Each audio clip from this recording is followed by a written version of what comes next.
Welcome to the No Shit Podcast. I'm your host, Matt Frazier. Today is Friday, November 17th, 2017. Tonight's guest, Eric Smith, is going to come to us and talk to us about his thesis paper. My co-host tonight's my big brother, Shane Frazier, joining me in the studio, swinging by, so I figured what the hell, I'll stick him in the show. So, Eric. Yes. Please illuminate us to the topic of your thesis paper. I think a lot of people are going to find this very interesting. Well, it's about the Satanic Panic that occurred in the late 70s, early 80s. It was a time when it wasn't such a cool thing to be listening to rock and roll music or playing that Satan game, Dungeons and Dragons.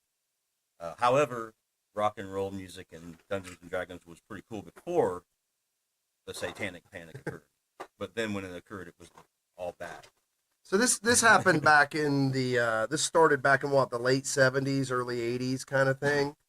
And then kind of grew into when heavy metal started getting big in the 80s as well, right? Sort of where it all culminated. Yeah, from you can trace it back all the way to the 1950s, but the Satanic Panic and how it related to rock and roll, heavy metal in particular, and D&D was really from about 1978 to 83, 84.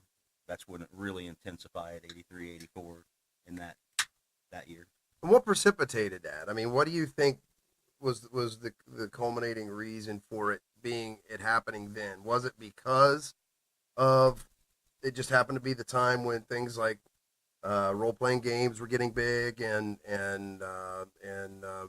heavy metal music was getting very dark? Yeah, that was part of it. Another part of it is that prior to the Satanic Panic, there was a cult panic.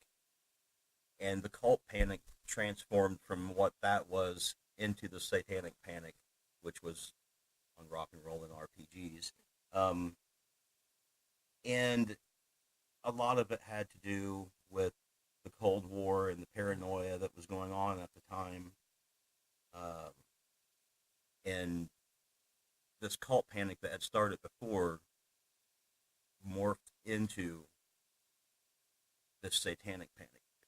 People thought that D&D was literally, the Christian political right thought that it was literally a recruitment method to recruit people into a worldwide satanic organization, and considered it to be an actual religion, and thought that it would actually give you powers like spell abilities and things like that. But so you talk about this cult thing that happened that precipitated it, but that was all legit stuff because you had the Moonies, you had Jonestown with Guyana, right? That was in Guyana, I think. Well, yeah, I mean, at least as legitimate as the Satanic Panic was to advanced Dungeons and Dragons, which is to say significant for the people who were concerned about it, but not necessarily real. The cult panic stemmed from a statement that was made by, I think it was Edward Hunter, who was a CIA agent in 1950, talking about prisoners of war coming back from the Korean War, and that he made the comment that they had been deprogrammed and brainwashed because some of these people who had been brought back were really into communism, even though they started off as Americans. So later on, the name is Ted Patrick, I believe. Let me make sure of this guy's name. Yeah, Ted Patrick. He was the first person to bill himself as a professional deprogrammer. And Asian cults in the late 70s or mid 70s were on the rise. There was the Buddhist religion that was coming in.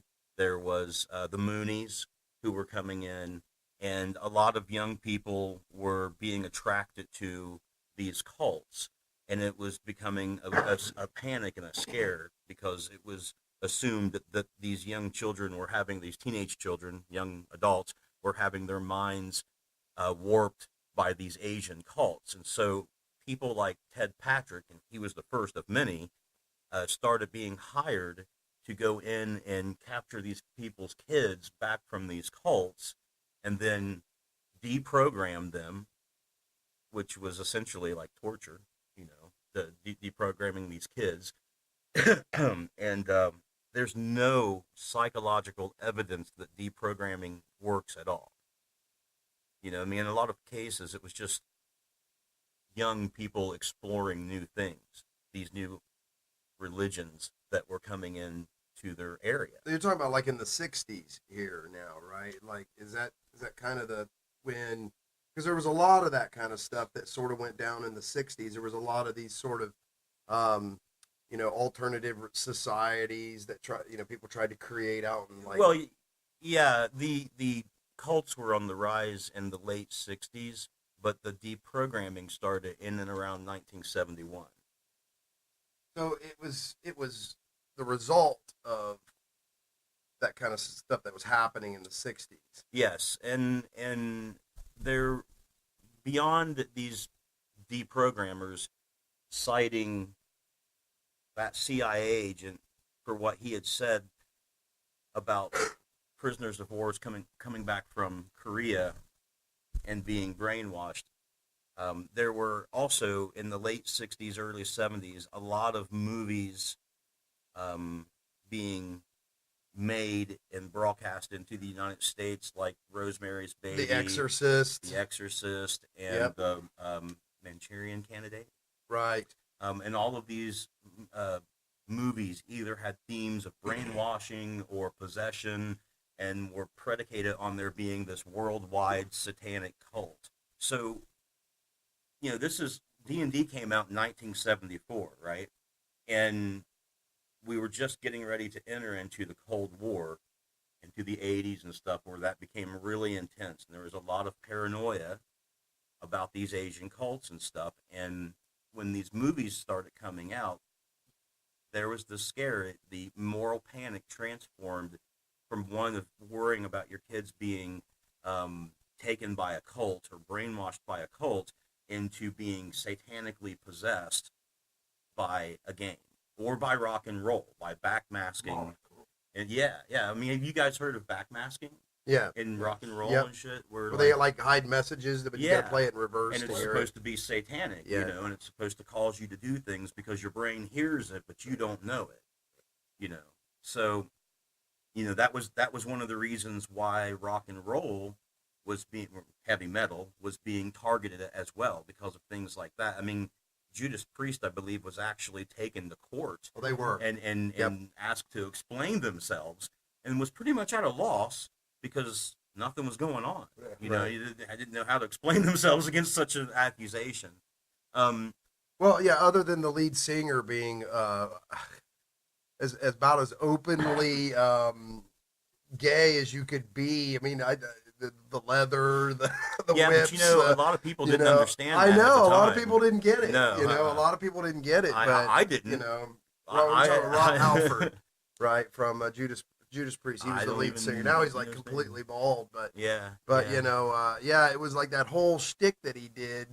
If he was hiding anything, he was in the closet. That was about it.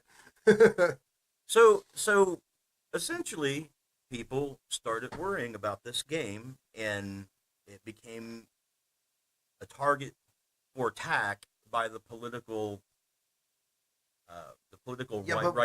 right-winged. Was it just? Do you think it was it just because of the content of the game, because it had like wizards and magic and demons and things like that, or no? Before we get into the game, what do you mean by reprogramming? So if somebody was brainwashed and assumed to be brainwashed, like say they went off and joined the Moonies and stuff, and the parents calls me and I'm a deprogrammer, what I would do is I would go and kidnap their kid from that cult and then take them back and use some kind of method to reprogram them, to re-brainwash them, to bring them back to a normal state. And generally, these type of things that were tried were borderline torture. People would be tied to chairs. People would be forced to say that this religion that they were interested in was bullshit. and that that they were going to renounce it, and There's a whatever famous that took. instance of this where someone that's been kidnapped or captured ends up there's a condition. What's it called? Stockholm syndrome or something like that, yeah, right? or, Where eventually they start to sympathize with their captors and their captors plight, right? So and so I think that was because there was that famous picture of her helping them rob a bank or something. Some people fall into that. Yeah, And she was like she was like an heiress or a social, definitely like a socialite. She was connected to a really wealthy family.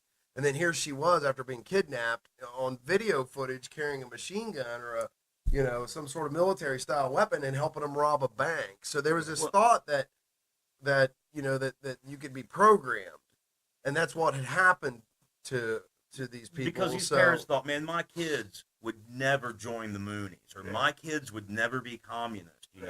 They had to have been brainwashed, right?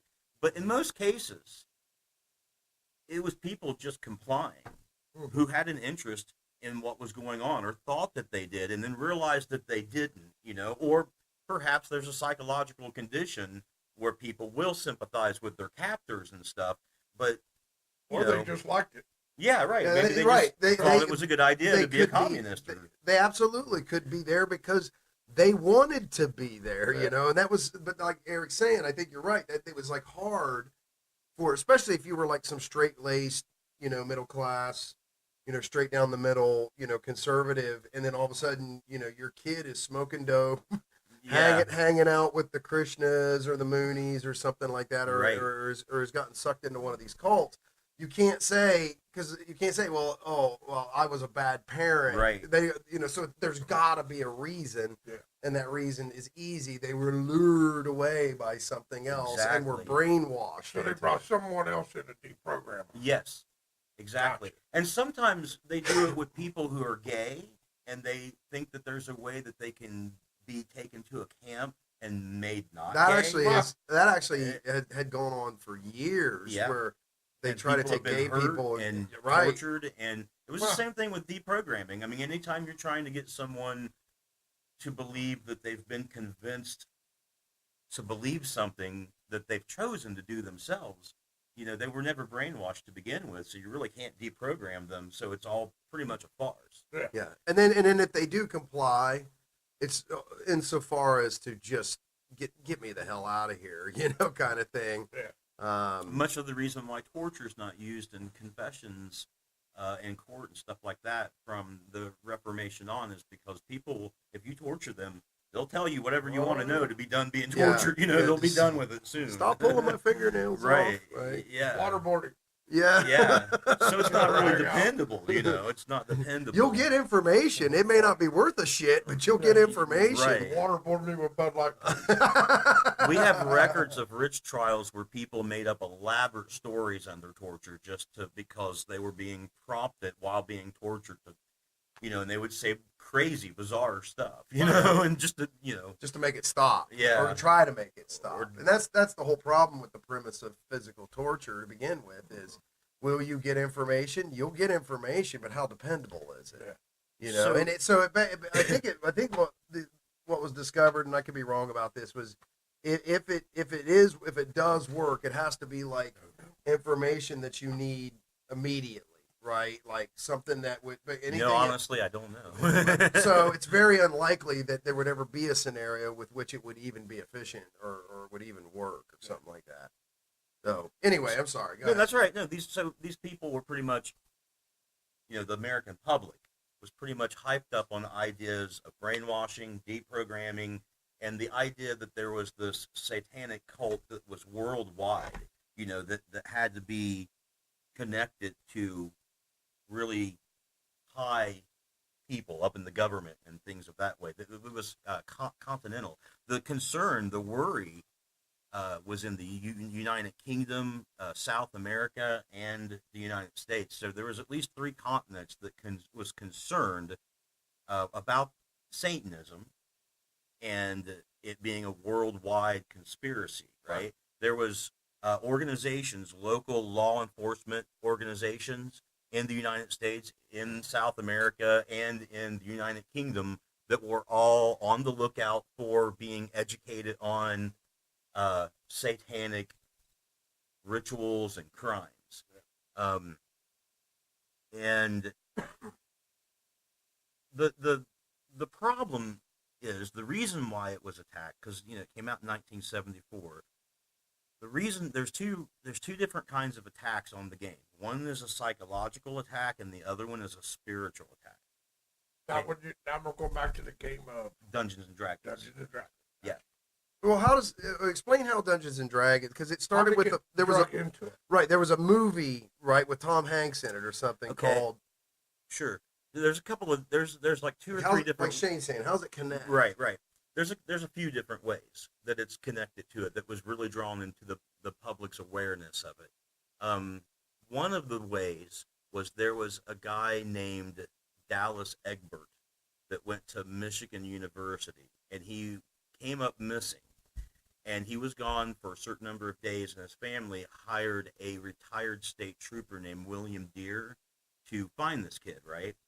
And where was this at? In Michigan. It's in Michigan, okay. Yep, Michigan University, which is the story Mazes and Monsters starring Tom Hanks is about. It's about this kid's disappearance. Right. I thought it was on a college campus or something like that.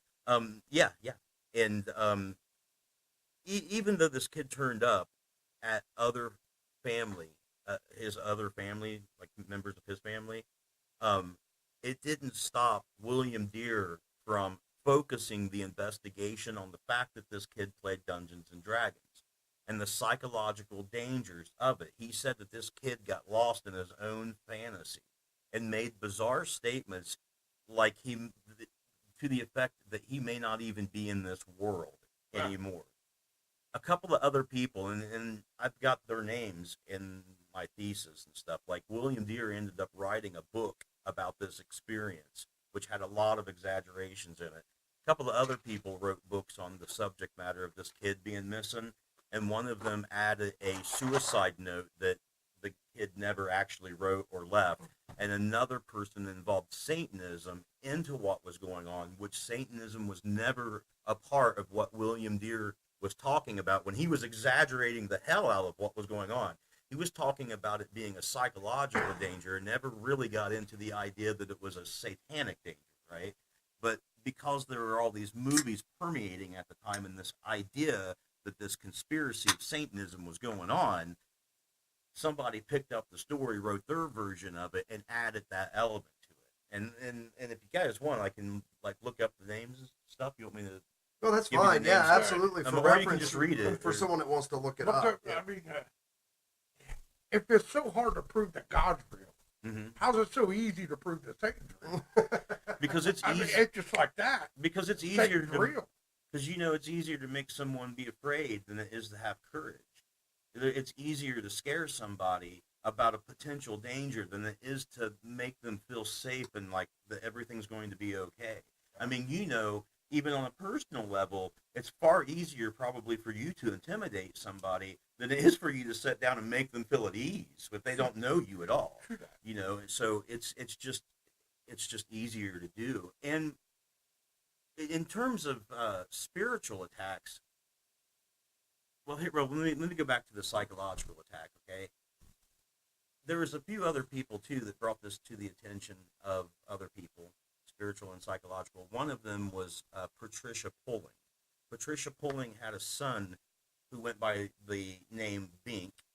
Bink Pulling, that was his nickname. It is his first name, but it's in my thesis.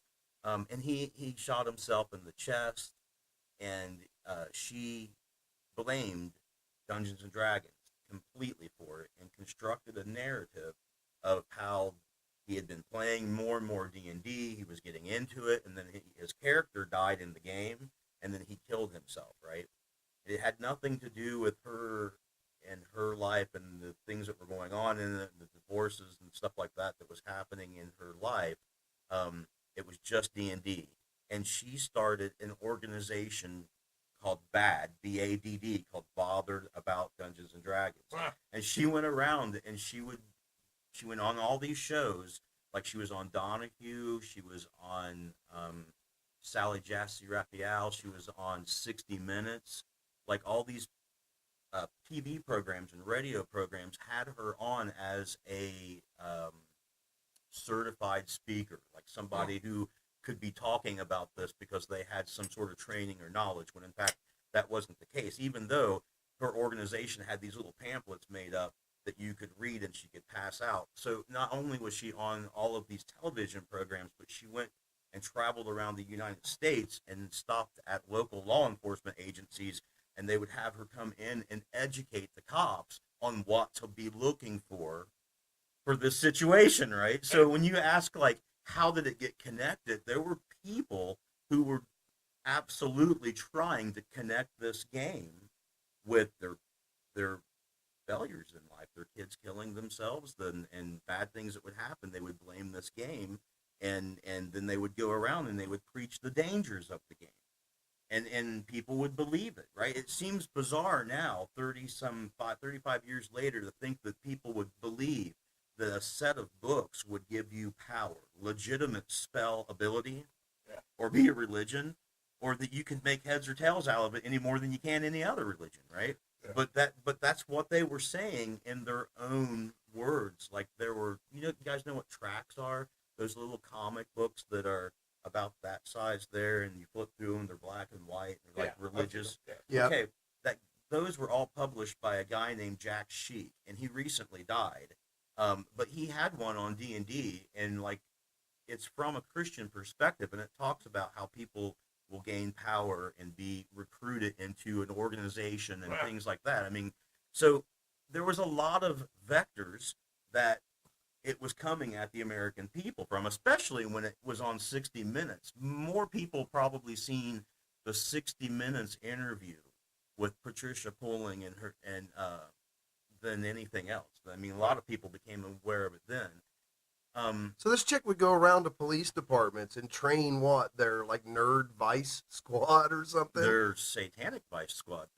But they weren't nerds, they were Satanists back then. Nerds just can't catch a break. They didn't then, man. They were a lot scarier back then, apparently, than they are now. Like, now they're just nerds, but back then they potentially might have had some occult power. Now, well, look, there was definitely cults, okay, and there is a Church of Satanism, Anton LaVey, right? Exactly, yeah. And there was absolutely an Aleister Crowley who was a big occultist and did all kinds of heinous things to, like, and they don't mention those guys at all. So well, what I'm saying is it's not like there wasn't stuff like this going on, because there was, right? So okay. What made this? But so what's interesting about this was the fear of that stuff is and all of this kind of culminating at the end of the Cold War was like it sort of was like the country was looking for a new boogeyman. It was, yeah, and it happens generationally, every generation. And that was easy because in recent, Aleister Crowley was, when that was in the 50s and 30s through the 50s or something like that, right? So, and he was out there. Mm-hmm. He was really out there. Yep. But made his own tarot deck. Yeah, and stuff, right? And so it's not like this stuff didn't happen. It's not like there wasn't occults or occult activity. You're just saying that there was never this giant cabal of worldwide Satanism, or at least it was never proven that there was this giant cabal of worldwide Satanism, right? Exactly. Let me also explain why there's a little more to it than all these things accumulating, right, in one time and space. There's also some legitimacy to both sides of the psychological and the spiritual claims. On the psychological side, and consider that these right-winged political people have a great interest in preserving their homogeny, their culture, their what they want to give to their kids, right? Good Christian values. These parents, these good Christians, want to give their good Christian values to their kids, just like they were given to them by their parents, right? And strongly Republican right-winged political people have an interest in having the American way, the American culture passed down to their kids, right? There's a huge interest in this. if something comes along that's a big enough deal that prevents them from giving those values to those kids, or interferes with that transference, or keeps these kids away from it, that's going to be a problem, right?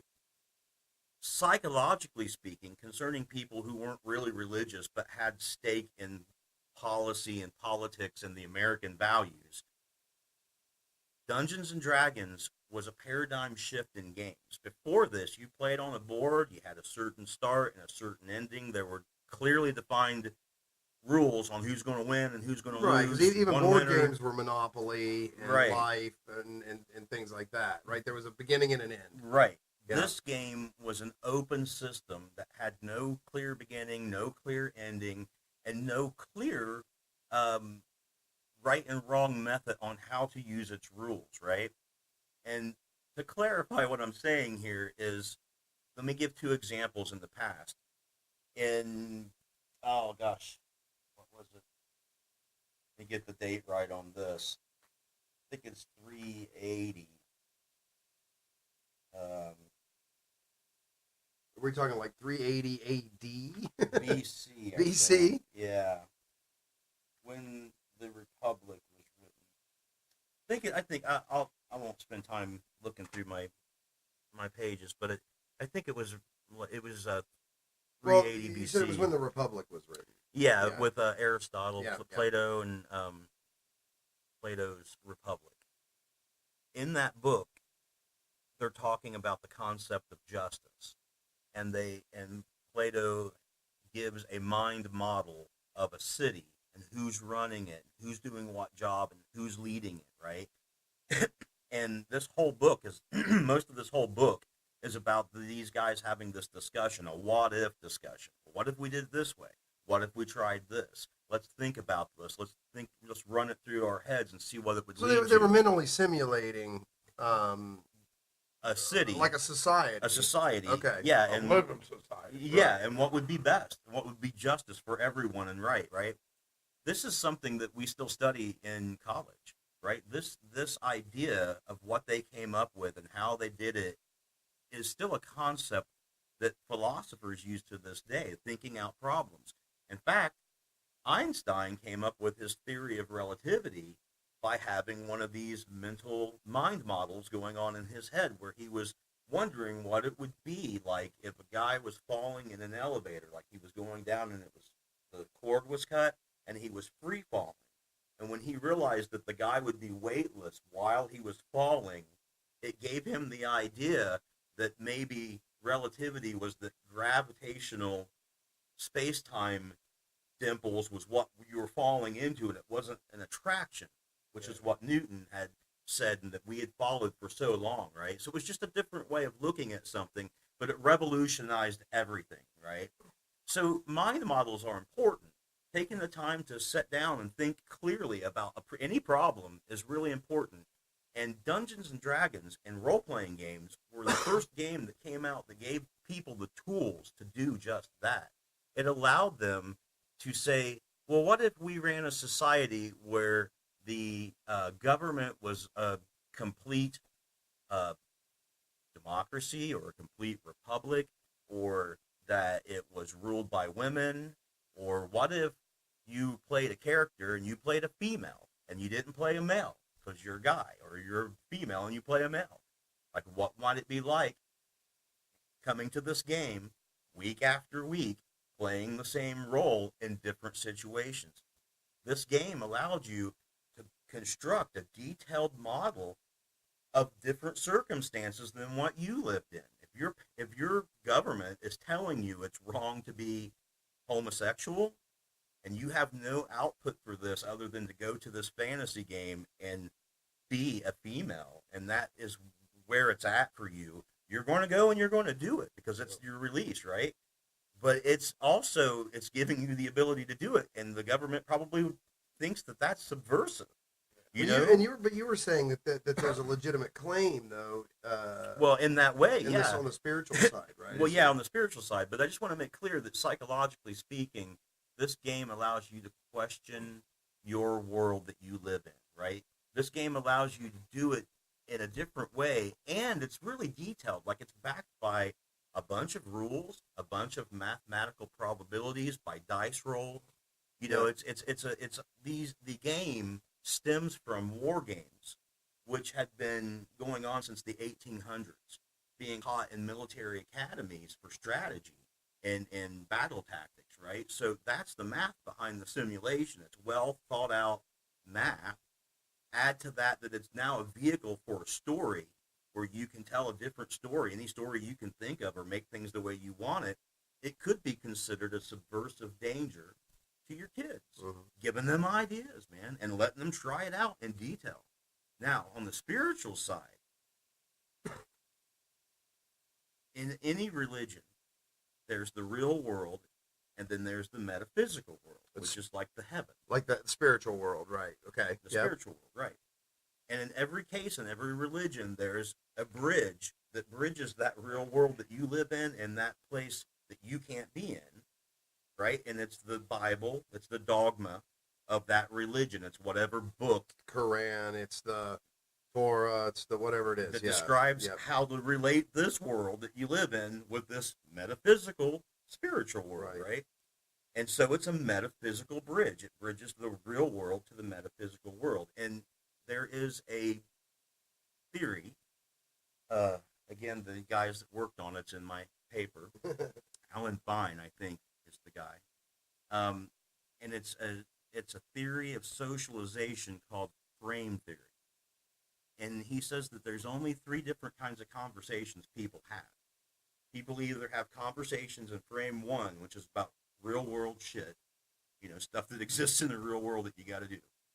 You'll also have conversations in frame 3, which is about the spiritual world, like what's it going to be like when we're in heaven? What's our souls going to be like in heaven? What will heaven be like? What will we do? And then frame 2 is when you're talking about the Bible, if you're talking about the Christian religion, or the Quran, if you're talking about the Islamic religion, when you're having a conversation about the rules about this place that you guys all believe exist and agree to believe that it exists under these rules, right? So what that's like saying is that while you're at church, you could say,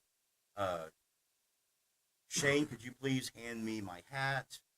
I have to read this passage on how not to sin to get into heaven, because it says here that heaven is made of golden streets, right? So you just had one conversation or one sentence that had 3 different frames where you're asking somebody to hand you something in the real world, and you're talking about reading this book that's special and relates the real world to the spiritual world, and you're saying that you're doing it because once you're in this metaphysical world, they're going to be golden streets, and then you need to get there. So you're having this conversation that we all know bridges 3 different concepts, right? Yeah. And the only other thing that does that is role-playing games. In role-playing games, you are in the real world and you're people. You're playing a game that you guys all believe is in another place that you can't get to. That instead of it's your soul in heaven, it's your character in the fantasy world, right? Yeah. That you're playing, and you're using a set of rules that bridges the real world that you're in with that fantasy world. It all hit a little too close to home. It did. Yeah. It did. Because it almost mimics it. It does. Because psychologically speaking and spiritually speaking, it fulfills the same function as church does. It allows you to project yourself into this other place through a set of rules. And it fulfills you in that way, because when your head is there and you're doing that shit, you're doing that shit for real in your head, right? It's the same as going to church. And it's compelling, and it makes you want to show up each time, and it allows you to try different things, and it's really open-ended. You can do almost anything, and it's time-consuming, right? So the church they could either say, oh, man, this stuff is all fake. It doesn't mean anything. Ignore it. It's dumb. It'll pass. But they really couldn't, because there's so many, it was catching on. It became such a phenomenon. So many people were playing it. You couldn't really ignore it, right? Dungeons and Dragons. Yeah. I've never played it. Right. Well, and some people haven't. Couldn't even tell you what it looks like. Well, but let me finish this thought, and I'll tell you a little more about it, though. But the thing was, if they if they couldn't just ignore it, right, then they needed to elevate it up to being real, right? They needed to make it like, yeah, that's really bad and it's going to swallow your soul, and you need to get away from that and back to the church, because you guys are getting a whole different set of values from this than we're trying to give to you, and you're being led astray, and clearly it's real. Like, if they treat it like it's real, they'll scare people away from it back to the church, right? But that's the only way they can do it, because they can't deny that people are interested in it and that they're being drawn to it. And to address your question, this is all within at least this group of people. Like, when I say prevalent, so many people were doing it and were taking people away from the church. I'm not necessarily saying it was the larger percentage of everybody in America, but compared to other people who were all playing some other game, this was the game the most people were playing at that time, right? It wasn't like Monopoly or something. When people were playing games, so many people started playing this game, and it just kept shooting up in terms of the money it was making and the business. It was like a phenomenon that was hitting. And it was so new. No one had seen anything like it. They didn't understand how it worked or how it played and why their kids were spending hours in the basement and what were they doing down there. And, part of the Calvinist viewpoint that you pointed out from the Reformation in the beginning is that idle hands do the devil's work. The American condition is built upon a certain predication of Puritan values and stuff that feel that you need to be doing works of God and not wasting your time, right? Otherwise, the devil is going to get a hold of you. So they elevated it to the status of their religion, and in doing so, it made their religion look real too. It made their religion look like it had some power to combat this real demonic influence. We can combat this by making D&D look to be satanic and real. They were showing themselves to be the same. That's funny, because that really hits on a really relevant sort of note, because there's this idea that if you're either for this or you're automatically against it, right? Like, there's this concept that the human experience and human existence exists in this binary world. And we all know that that's not true, right? We know that existence is degrees of this and that and shades of color, right? But that's that kind of idea that you are either if you're playing this game, you're either a Christian or you're playing this game. You're either a Republican or you're a Democrat. You're either for Trump or you're for Hillary. You're there's like this weird thing, and it's funny because that's how we get caught in this exact same kind of thing. Because at the end of the day, it's pencils, paper, and dice and books, and guys sitting around the table, and somebody making up a story, not harming anyone. Like, and the only difference is, instead of writing the story down on a page as events happen with the characters, the people that are participating in it, right, get to participate in the story. Yes. Okay. Yeah. So, and also that would be to address your question, Shane, too, is when you're playing this game, there's one person that's running it. He's like a referee, right? He knows the rules. He knows the story. And he sets the story up. He gives you a background to your guy, right? And you've got a guy, and you know what he can do. Like, he does a certain skill or something, you know all about that. Yeah. And then I would set up a background, and then I would pretty much say, well, what do you do? Like, how do you take it from here? And you would make decisions, and the story would unfold. And if there came a point where you were going to do something, and it was a question of me saying you could or couldn't, like, say you tried to attack somebody and hit them, right?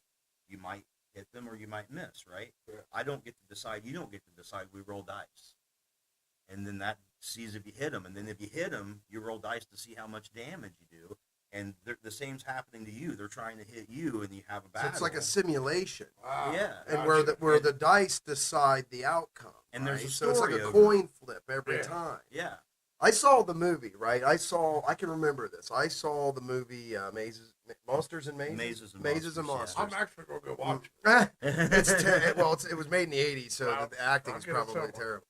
But what's funny is you're telling, when you're saying, okay, that sort of precipitated this whole panic. When I watched that movie, I didn't get that at all. I sat down and went, that is really cool. Like, and I started, Well, you know, no, I'm a computer I'm a programmer, right? I program PLC machines, and I do that in my head. I have to envision what the machine's going to do, and then I have to write code to make it to tell the story. To tell the story, right? To make it do it. You have to right? use the rules to tell the story. So everything that when growing up a nerdy kid and playing Dungeons and Dragons and all these role playing games, I use that today in my professional life because it's the exact same mechanism. Yeah. Like I have to envision in my mind what a machine's going to do, and then I got to write all the code underneath of it that actually makes it do it, so that it doesn't crash or whatever. And anything that you do that's a mental model like that will help you.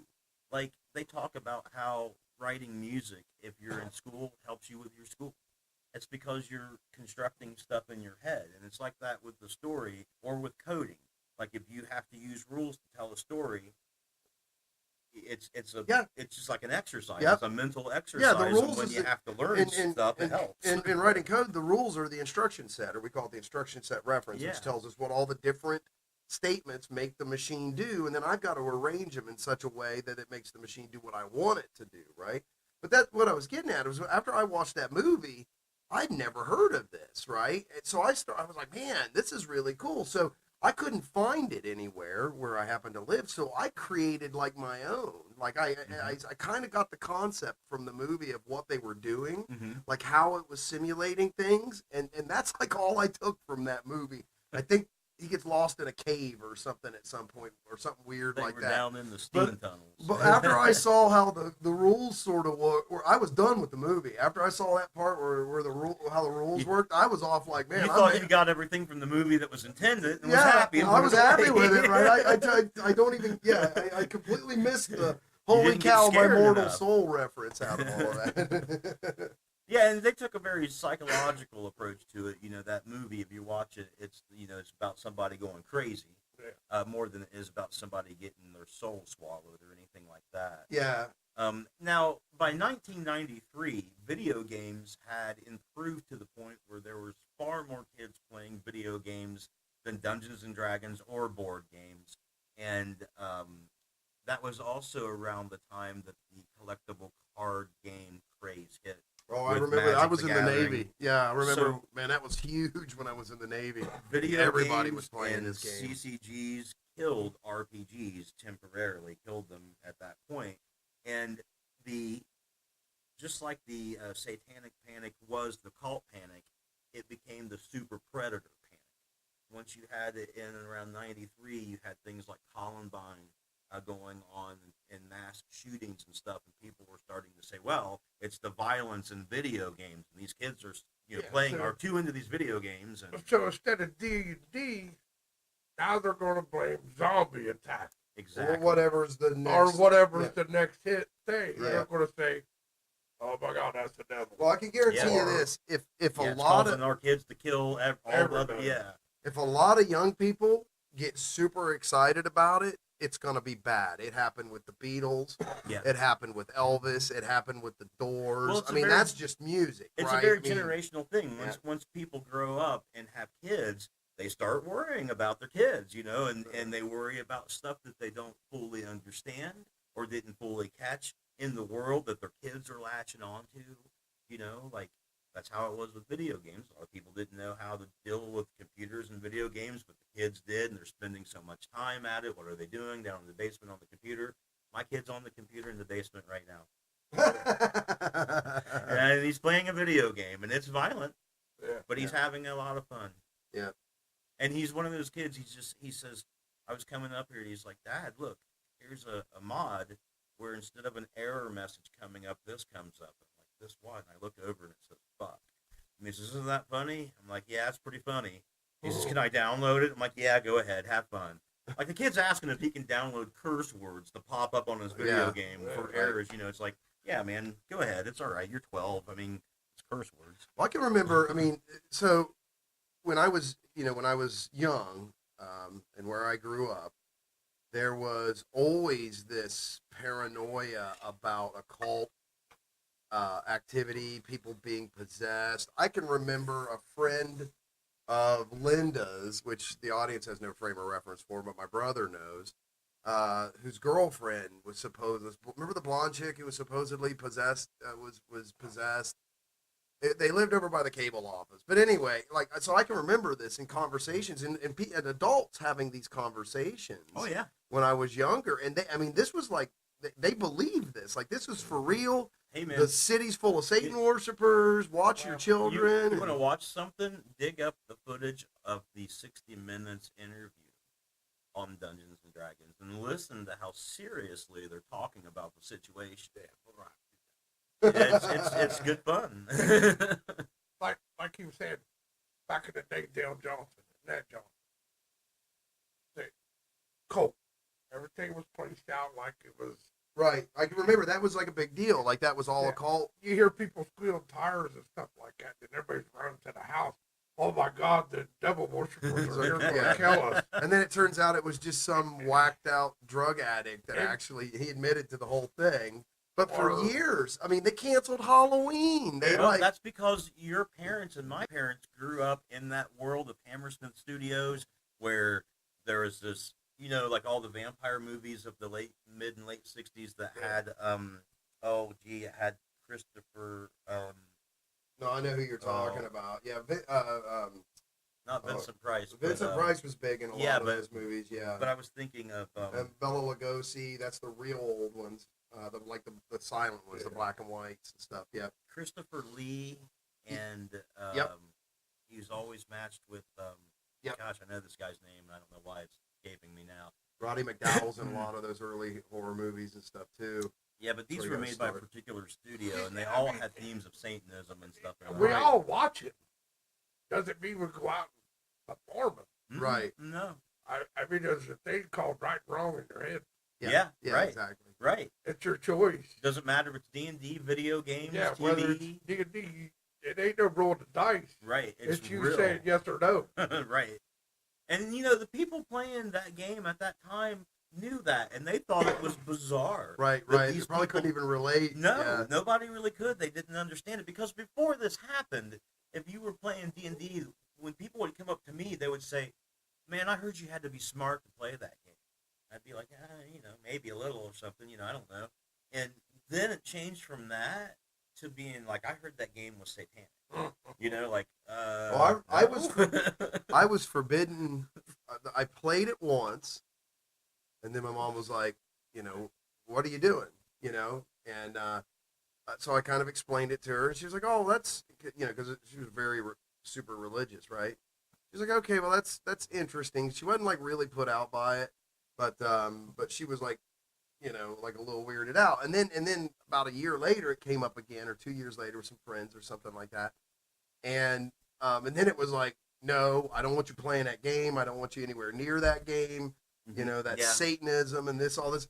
And then, like, I don't know, it was very soon thereafter. It was maybe a year or so thereafter. It came up again, and then she didn't care. So, like, I went through a bit of a spell with that too, where I wasn't allowed to watch the movie Ghostbusters. Yeah. Because it referenced the occult and occult activity and stuff like that. So I know that there was like a huge, like this weird, there was this weird panic about all it. But I didn't think it was abnormal, right? Because everybody I was around was sort of in the same, boat. They thought that the reason that there was occult elements in Ghostbusters was because there was a worldwide organization that was subverting people by putting these elements in these things, like in the records and in the movies, and so if you thought of it from that perspective, you could see why, without even needing to understand whatever Ghostbusters is, you can't see it, because the whole reason that movie exists is to subvert you. You might think it might be a cool movie with great actors and good comedy, but they're using that as a cover, man. It's actually to subvert your mind. That's what my parents were thinking about these things. Like, and I had a similar experience, man. When the first summer I played Dungeons and Dragons, with my cousins Jarrett and Steve, whose parents and they themselves were always very, very religious. His mom came up and checked out what we were doing. We were up in the bedroom and we'd been quiet for like 3 hours, abnormally so, and so she came up to make sure that we weren't starting fires or taking LSD, and we were shooting heroin, right? Yeah, or whatever. Give me Make some you smack, quiet, cuz, right? Like, yeah, some downer, not an upper. And she looked over everything, looked through everything, and the only issue she had was that there was a weapon called a bastard sword. She didn't think that we should be saying the word bastard. And so we changed it to a normal sword, because there were long swords, short swords, and a bastard sword was sort of in between. So we just said, okay, we'll call that a normal sword, and that was it. That's the only thing. Now the next year when I went back, I wasn't allowed to see her kids, her and her family, and another aunt and uncle and their family weren't allowed to come over for Christmas because they felt that I was possessed. And that they would get it, like it's communicable, and and we stopped having Thanksgiving, we stopped having Christmas. I wasn't allowed to see my cousins. I never had brothers or sisters, so they were like my brothers and sisters. And all of this is what set me on the path to like learning about religion and being a historian, was trying to figure out what the fuck is wrong with you guys. Like, I don't understand why you guys are so scared of me. I don't understand. So you didn't drink none of my beer. This ain't going to transfer to me, is it? No, it won't. And no matter how You're much not you might want it or I try, it won't happen. You're afraid you're going to catch the Satanism, are you, Shane? I had a... I got 666. And then you're lost from that. Yeah, point. marked. I had a buddy, he said he was going to get exercise. This is about, what, 2 months ago? Oh, God. Even like in this day and age? Yeah. He was trying to get married to a preacher's daughter, and his prayer team explained that to me. What position do you have on the team? I catch prayers. I'm the quarterback, right? Yeah, what do you do? Like, you mean prayer team? Like, how are you working anyway? I'm the goalie. His prayer team told him that the last thing he needed was to be exercised before he could marry this. And she's like in her 30s, and this guy's telling me she's a virgin, and that this is why he is going through all this stuff. And I'm like, well, dude, make sure you give me a call and come over before you get all the good taken out of you. Before you're like no fun anymore, because you've been out, all the demons are exercised. So, you're just going to be like a reformed cynic. Like, what good are you going to be? Like, everything's going to be awesome. Yeah, man. So that kind of leads to this point that this kind of stuff is prevalent, maybe not as widespread, but this sort of fear of demonic possession still exists today. I suppose, but it's much more cultish now than it used to be. I mean, it's okay, cultish. Yeah, meaning like in smaller groups of people who believe certain things about religion that most other people don't. The most interesting definition I ever heard for what's the difference between a cult and a religion is that in a cult, you have these rules, like this, they call it dogma, like the rules for how they operate, and the guy that wrote them is still there to like make additions to them or change them or whatever. To the cult, right? But in a religion, that guy's dead. Gone. So now it's like it can't be changed. It becomes canon, right? Nobody's allowed to change it because the only guy that talked to God or whatever is now done. He's dead. But he was 600 years old. Still gone. He's still dead, But that brings me. So that's kind of the difference between a cult and a religion. I like that. I like that definition. I don't know if it's accurate, but I like it. No, it sounds like. I wanted to bring up this other point too, concerning that issue. You know how we were talking about there was the real world and the metaphysical world, and either the Bible or the rule book, right? That bridges that.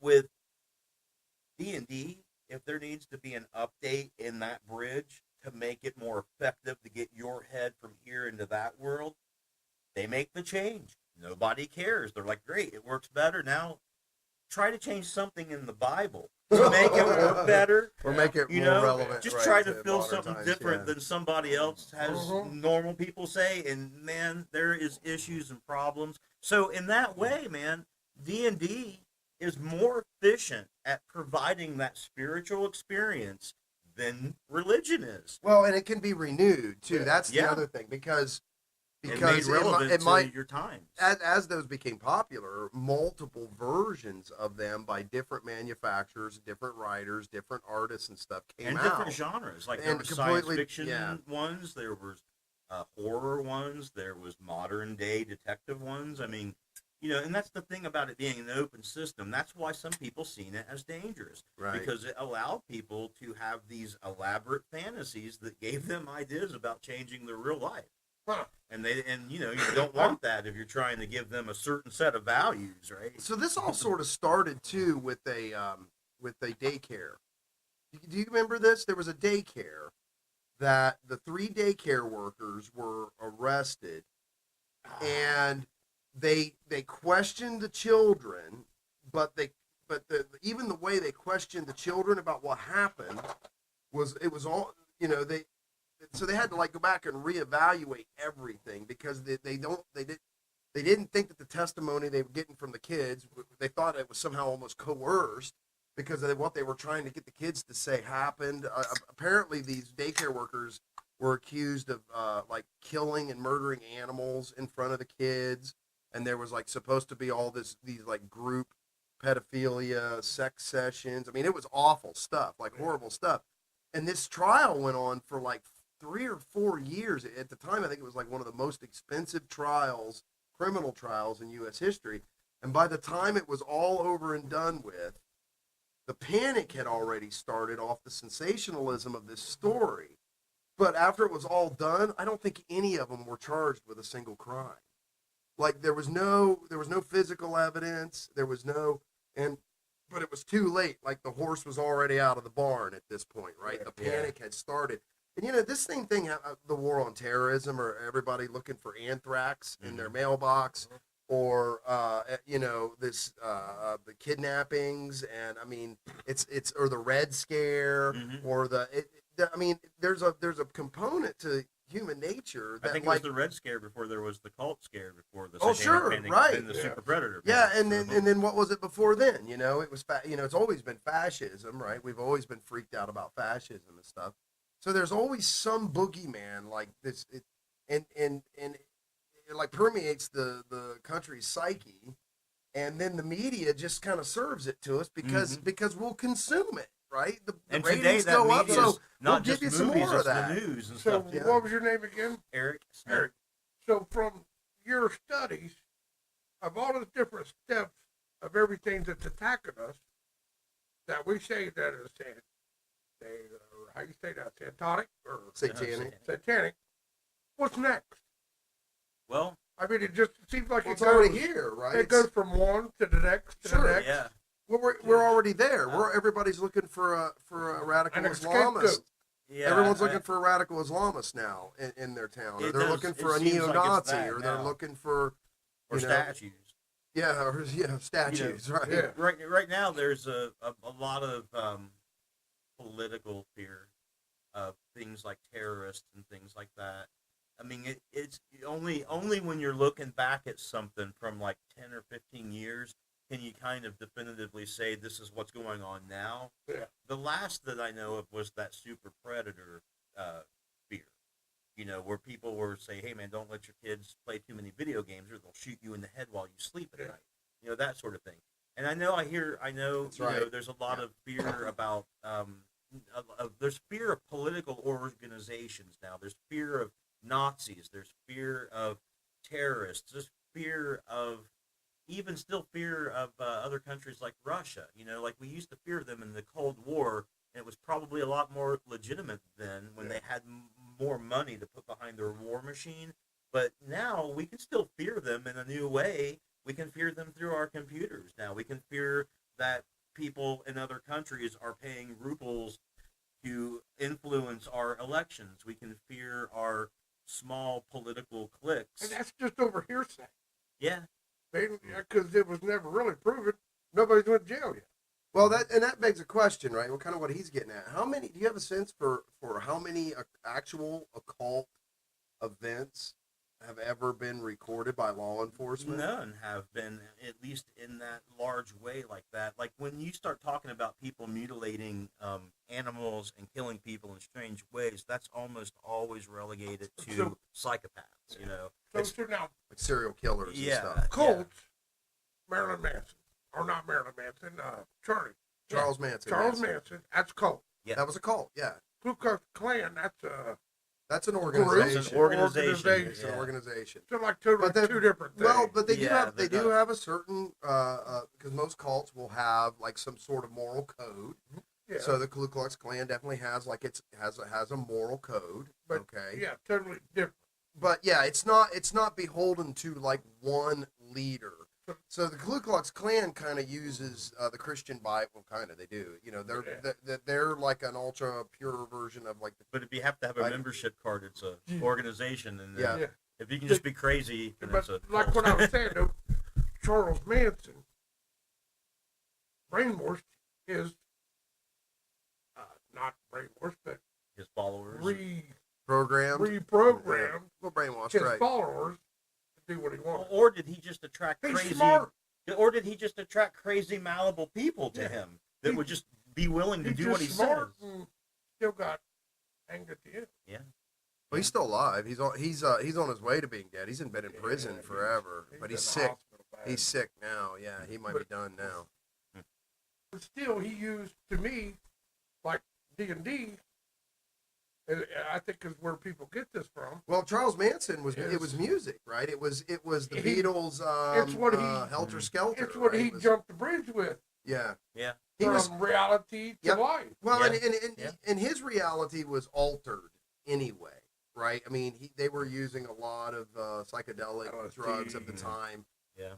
and who knows what quality? Because LSD's made with arsenic or something like that. There's You know, strychnine. You can strychnine. That's what it was. But that's to preserve it. You don't Yeah. have to have strychnine. So, in it. If but you- that's what I'm If getting you at. take it in a liquid state, you don't need. We don't strychnine. know though what quality of stuff Charlie and the Manson family was Yeah. getting. Right. So I would say that their grip on reality was questionable before they started that whole, and that's kind of what happens, right? Yeah. There's always that one crazy, like the Hale Bopp cult, right? Yeah.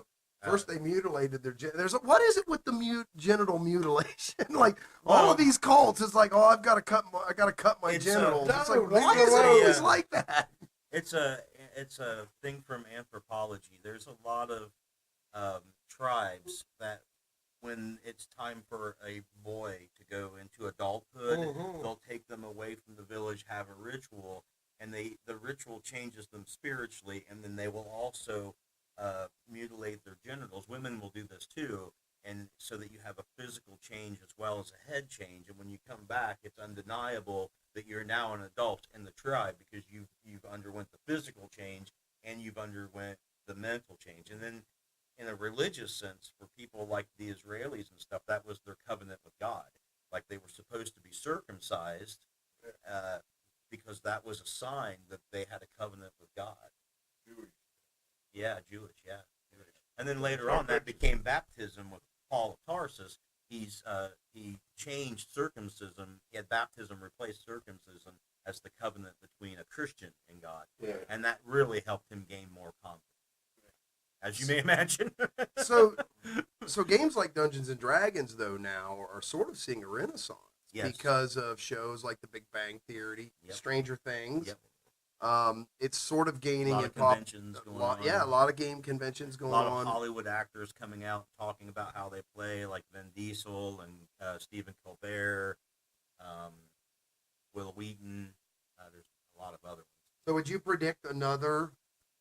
Do you think we're past that, or would you predict another, say, like Satanic Panic? Well, in my thesis, I predict it's not going to happen with D&D again, and I don't think it will because we've moved past that. We've seen through that. The times have changed. There are newer, more powerful things that people understand less that they can fear and latch on to that's more modern and relevant than this game. like the entire Middle East. Yeah, exactly. Yeah. I mean, this game now is relegated to some kind of quaint thing from the past that was kind of cool and maybe misunderstood, and if we revive it, we might have some fun with it, Yeah. So I don't, but I have seen one article so far going around the boards on Facebook about some religious group somewhere that had some problem spiritually with D&D. Yeah, a new one. So there are people still doing Westboro Baptist. Yeah, maybe. Yeah. But I don't think it's gonna. I don't think it's gonna have the power and impact. I don't think we're gonna find it on Frontline or 60 Minutes or anything like that today. There's bigger news. People just aren't scared of that stuff anymore. I ask millennials. Gosh, no, there's no Falcon. No millennial. Ask any Millennium Falcon that you encounter. It will tell you. Ask what it thinks. Yeah. Does it fear D&D? Does the millennials, do No, they fear anything like that? Probably not, right? Because they No. got access to so much information. Plus the idea that it happened. They can research that this is already a historical situation that happened in the past. I can remember when the parental advisory labels were first coming out and being put on albums. Tipper Gore. Tipper Gore. She was the champion spearheaded boy. that. Yep. Yeah, she was the wife of Al Gore. Yep. Who was then, I think, Tennessee senator. Yeah, and then he became vice president. He was a senator, right? But I don't remember. And for Tennessee, I think. And then he became vice president under Bill Clinton. And Tipper Gore had a meeting with Patricia Pulling, who I was talking about earlier, and it was after that meeting that she started spearheading putting those warning labels on heavy metal albums. And she also wrote a book that had a chapter with how to deal with Satanism. Nikki Sixx from Motley Crue, I seen an interview with him. I'm going to paraphrase this. And if Nikki Sixx happens to hear this, woo! I'm really moving up in the fucking level. Yeah, I love you. Fucking love the Crew, baby. Little Dr. Feelgood. Yeah. He said, they told him, they said, hey, I think it was his production company or whatever, the record label said, hey, there's going to be this new advisory label, and we're going to have to put it on your album because he uses profanity, and of course it's Motley Crue, right? They talk about all kinds of debauchery, and he was like, hell yeah, put that on my album. He was like, absolutely, put it right on the front of my album. Yeah. And he said record sales just went through the roof because he knew exactly what was going to happen. If you tell kids they can't have it, they're going to want it even more. After this Dallas Egbert incident where he came up missing, Gary Gygax, who was the president of TSR, which was the company that made Dungeons & Dragons, was quoted as saying that their stock completely sold out because of that. Because just like you guys just said, when people heard about that, hey man, let's check this out, man. Something happening. Let's see what we're missing. Yep, and that's so. Think about the capital. Our children may be losing their souls to Dungeons and Dragons, but God damn it, I'm going to make some profit off of that. Yeah, we're making a killing on souls. That's good. That's good. Buy a couple more stocks. Well, and that, because that really says a lot, because fear sells, right? That's how you end up with these crusaders that take on these bizarre. Because I mean, how do you prove? You can't. You cannot prove demonic possession, right? There's just no way. All you can do is point to maybe some weird behaviors done by certain people, and that's always individual at best, right? But if you can get enough people scared about something that you can't actually prove, you can get a warning label. No, more than that. You can create an institution, and that institution can become a non-profit, or it can take contributions, and then you can prey off of fear. This is how politics create works. panic, right? Create panic. Create panic that Hillary Clinton's going to destroy the country, or Donald Trump's going to destroy the country, man. And Americans, man, they just line up like good little soldiers to fork them dollar bills over, because God, man, we can't have the other person winning. And at the end of the day, man, there was really no threat to begin with. There just wasn't. Now what are all the warning labels about now on records? Hey man, don't copy this. Yeah. Like, don't take our shit. Okay? Just pay for it. Just give me $1. Right? Like, that's the warning labels today. That's what they're fearing today. Oh God, we're gonna lose the money. The artists are getting killed now. I wish we could go back to people fearing Satan again, so we could sell records, put a pentagram on it, and sell some records. I wish they would fear Satan and see if they can prove it as hard as they can prove God. I mean, they haven't figured out how to do that yet, but yes, Satan is real as real. Well, and that was part of the reason why the church was trying to elevate D&D up to being real, because if they did, they could make themselves look just as legitimate if they're saying as that, right? Because the darkness, the devil, just as real as God. Yeah. If you're playing that game, you believe him enough. Why can't you read this Bible and believe us? Yeah. So that helped them. It was in their benefit to to make it real as much as they could, take it seriously. That's what happens. Is it starts with a scare, and then it becomes an institution. Yeah. It becomes an enterprise, right? It starts to collect money and becomes a lobby, or becomes something that goes out and tries to change public opinion, or tries to change people, you know? And I think that's what always happens, is eventually it just boils down to some joker trying to make a buck, man. That's all it all boils down to every single time. So if we jump on a satanic of these zombie killing things and tack it to all the gun shooting and just set go around 60 minutes, Yeah. Jerry Springer, Yeah. everybody else. Then religion can get rid of guns. I mean, we'll make money. Yeah. Well, that's what. Right. That's what always becomes sort of the underlying pinning of it all, right? You know, it's all comes back to one thing. It all comes back to money. Support. How can you not support this ideology? You know, this is what's right and noble and good, and in the big one, it's being attacked. Oh, it's being so attacked, and our virtues and our values are being attacked. You know, and if you go back through the history, this country's changed so many freaking times. Which virtues or values are you talking about? You know, because it's always evolved. That's a real common thing, and I think that probably goes back into antiquity. That things like I think it happened with Rome too. They would use a sense of statism as justification for we're going to lose our identity if we don't do X, Y, or Z. So like this kind of idea has been sold to nations and nation states, I think, for centuries, you know. But what kills me is keep fucking working. Why do people keep falling for this shit? Right? But most people just don't know what's right and what's wrong. They have a good idea inside, but they're very unsure about what's inside, right? They want someone to confirm or deny what they think is right and wrong, right? You know, because everybody knows right and wrong, but everyone's afraid that their personal opinion is going to not be right or offend somebody. Yeah. So if you two tell me I'm fucked up about something I'm thinking, that's probably more powerful than me telling myself that. Yeah.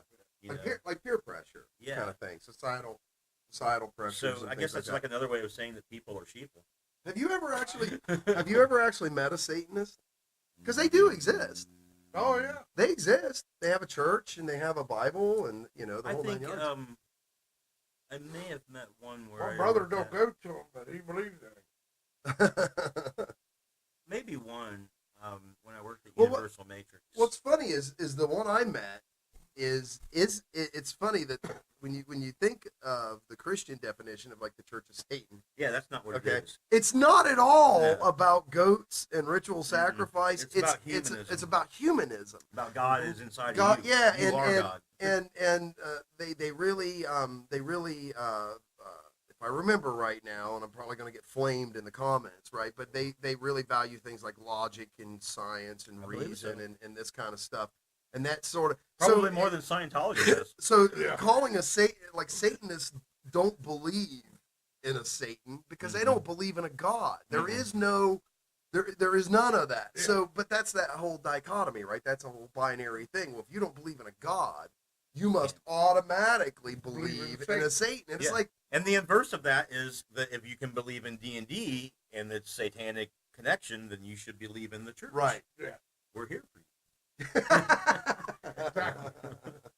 Give your 10%. I was reading some 17th century letter from a Jesuit priest who ran a university, sending this letter to another Jesuit priest that was just starting up a university. And one of the benefits of a Jesuit university being in some location was that the people in that location could go to that university and have spiritual maintenance done. They could get their confessions, they could go to sermons, they could get their indulgences and all the things that they needed, and that because they would get the spiritual maintenance, the piousness of the community would get more noble and better. You know, just because they had access to something that they could maintenance themselves. I don't know why I'm saying that. something we were just talking about, though, about, just like the maintenance of having something around you and making you better.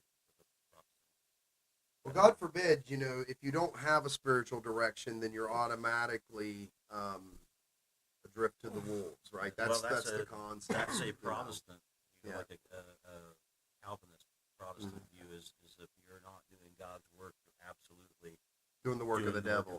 Yeah, there's not much in between. But the Catholics don't see it quite. Right. I like criticism. I do too. Hey, tell me I'm fucking up. Yeah. So I can turn around. Yeah, like how do you know otherwise, right? Yeah. I tell Matt sometimes, I'm like, man, be specific with me. Like you just got to tell me. I work so much better if you just tell me what to do, right? Like I don't understand It inference. seems like everybody wants to jump to a conclusion, and you're part of it, but they don't even add you in it. Yeah. Well, there's a lot of armchair quarterbacking going on, right? I mean, you can now watch 15 minutes if you're lucky, you can watch 15 minutes of a news story, and then you're supposed to have all the information relevant to make a decision. And the decisions that people are making out of fear today are big ones. Mm-hmm. Like people are dying big ones, and lots of people are dying big ones, and it's the decisions being made out of fear that keep us embroiled in wars of foreign aggression and things like that, where we're constantly looking for an enemy, right? I mean, we were told that it's going to be mushroom clouds in America if we don't act now, and all these things, and we have to end this before it comes here. Well, we've been doing it for 25 years. We're still being told the exact same things, that we have to fight it over there so we don't fight it here, right? But we're no safer today than we were then at all. However, there's a lot of really big corporations making a lot of freaking money off of it right now, okay? That this whole, there's an industry to fear, to selling fear. There absolutely is. But to expect somebody to take a 15-minute news bite from a news station and be able to make a rational, informed decision is just ludicrous. How about just saying the truth? I don't know that In there's 15 minutes. No, I see. The problem is Hey, look, I don't like you. No, man. Look, No, there's good. look. These people are only selling a product that someone's willing to buy.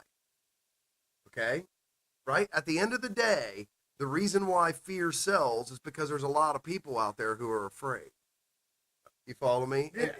And fears, that's all got to be rooted in most of it's rooted in ignorance, right? It's not stupidity. Because stupidity means that you can't learn something, right? Yeah. It's in ignorance. It just means a lack of information about the subject. Okay?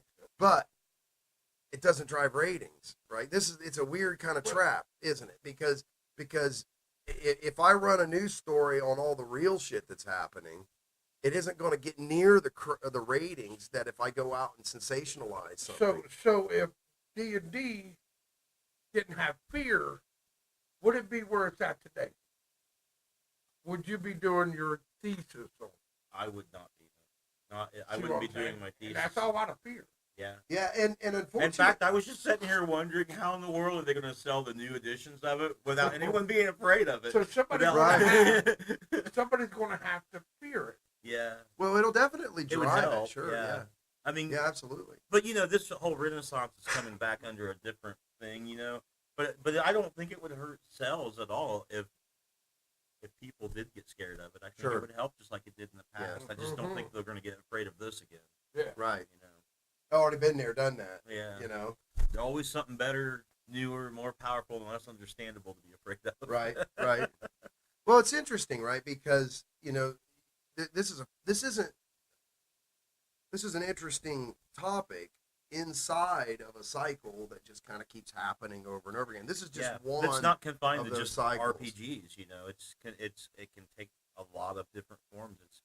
In the past, it's been political, religious. It's been focused on games. It's been focused on video games, violence, TV. It's been focused on subterfuge, things like the Cold War and stuff like that. I mean, there's a lot of different vectors that you can get out of it. Well, and the reason that it has a place, okay, so going back to what you were saying, that there's a legitimate kind of beef here with the religious community because it sort of does service that part of humans Yeah. that wants like that supernatural kind of experience or that supernatural kind of connection, right? Yeah, but they want it because it's played out in the safety of their basement, right? I mean, it's the most benign way to try out these things, right? You don't really want to go out and try some of these things out in real life, right? You don't really want to try to go out and be a Satanist or try to improve upon Satanism by adding actual evil into it and killing people and stuff, right? Like you don't want it to be like that. Wouldn't you rather it be a mental construct? Well, yeah, no, of course, of course. But what I'm saying is what is it then about people that makes there's a hole there that this is being serviced by, right? It's either Oh yeah, right. So these same that's just people, human nature. That's always been there. because the people that the church is worried about losing is members Mm-hmm. because they feel like The that next generation. right. So, but that says then that there's a void there inside of people that's being Mhm. serviced. So if it's not being serviced by religion, then in this particular case it's serviced by D&D, but there's some kind of weird need or longing for that's that that's kind of always been connection. there. People have always had that need. I mean, that's why religion has been with us for so long.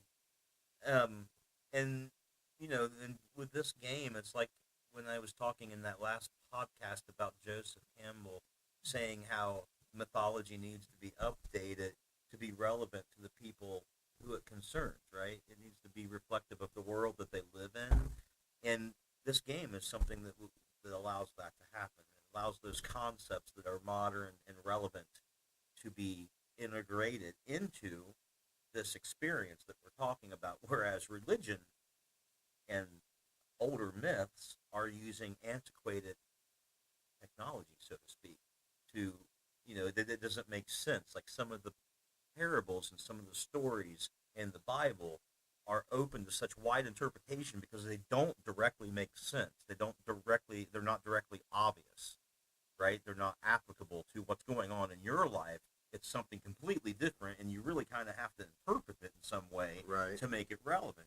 These games don't do that. These games can bring that relevancy right in immediately and can be updated to continue that relevancy and make these fulfilling things that we're talking about, this experience, more relevant to you, as opposed to some church whose religion doesn't really connect with you in your modern life.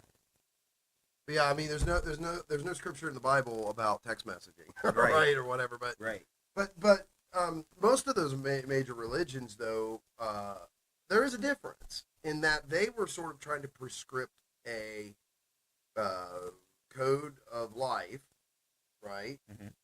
That would supposedly allow you to lead a good life and all this kind of stuff. I don't think role playing games ever did that. Well, I mean, they certainly explore the dynamics of concepts like, good, lawful good, neutral. they're a bit evil, more open-ended than that. You can't really peg them down Mhm. as being able to provide solidly something good or bad because they're very open-ended. They're dependent upon the person who's running the game and what tenor they decide to make that game, right? They can make that game dark or good or Okay. Who runs the game? just one guy. And out of the whole world? No. Out of one Per group of session, people. per group that group gets of together people. to play the game. So this is all connected on the internet, Nope. No, or this is all right here in this room. Right Yeah. here in this room, yeah. just with the people For you're playing instance, with, yeah. your friends. It's all done right there. And there's a lot, I mean, because like he said, in So Early- this started as a board game. sorta. Sort of, kind of, yeah. Like the math behind it started as a board game for like battles and tactics Okay. and how those worked. But then they had the idea that if they put a story on top of that they could share a story. It's kind of like if you read a book or something and you wanted to share what you read in that book with me and Matt, but we didn't read the book. Yeah. You could kind of tell that story through this game, and we could run around in that book. Because you know the book and we don't, so we're exploring in your head and our heads that book together. You're giving us that background. Gotcha. So, and that's kind of how it started off. Like when people first started doing it, a lot of the games kind of ended up being reflections of the current books that they were reading, the fantasy, the sword and sorcery books. Oh yeah. Yeah. So a lot of actors end up in playing this too because you sort of act. Some people get really into it. They wear costumes and shit, right? But so what you're sort of like, so if you can get this idea, you know, instead of being in a video game, like say if I was playing a video game, my son's really into one. I can't think of what it's called. It's about Assassin's Creed, okay? And in the video game, you play this assassin, and he's involved in the Revolutionary War somehow. I haven't played the game, but anyway. So he's sort of running around in the story of the Revolutionary War. It's like this side story, and that's what this video game's made out of. So in like a role-playing game like Dungeons and Dragons, you wouldn't actually be playing a video game. You would be doing it in your head, and you'd be telling the guy that's running the game or girl that's running the game what you're doing. So let's say, for instance, it was like Assassin's Creed. You're playing like an assassin or something. Mm-hmm. And you were going to go, you know, try to assassinate the bad guy because there's always a bad guy. And to get to this guy, you have to pick a lock. So you would say, first thing, okay, well, I have lock picks, you know, in my character sheet. You know, I spent money my character had, and I bought lock picks. So look, I got lock picks. So you would tell the guy running the game, you'd say, hey, I want to pick this lock. And he would look on a chart, look at the situation based on your skill, what level you are, and all this. And he would say, okay, the probability that that character would be able to pick this lock, because let's say he's in an advanced level, is really easy. So you need to roll better than 20% on a percentage dice, which is, you know, 1 to 100. Okay. Over 20 where if you were like a low level character, the guy might say, well, you need to roll above a 70% to pick the lock. But the cool part is, if you don't pick the lock, the story proceeds from the idea that you didn't pick the lock. Right. And you got to think of something else. So the guy running the game, lock, the story proceeds from the idea that you picked the lock, and now what's going to happen is beyond that door, right? Gotcha. So you don't know what's going to happen. I don't know what's going to happen. I know what's behind the door. You don't, if I'm running the game, but neither one of us knows if you're going to pick that lock, or if you're going to be bashing the door down, or if you take your sword and you try to hack it, or if you try to take the hinges off, or if you find something that can explode and put it there, you know, set it on fire. Anything you can think of to do.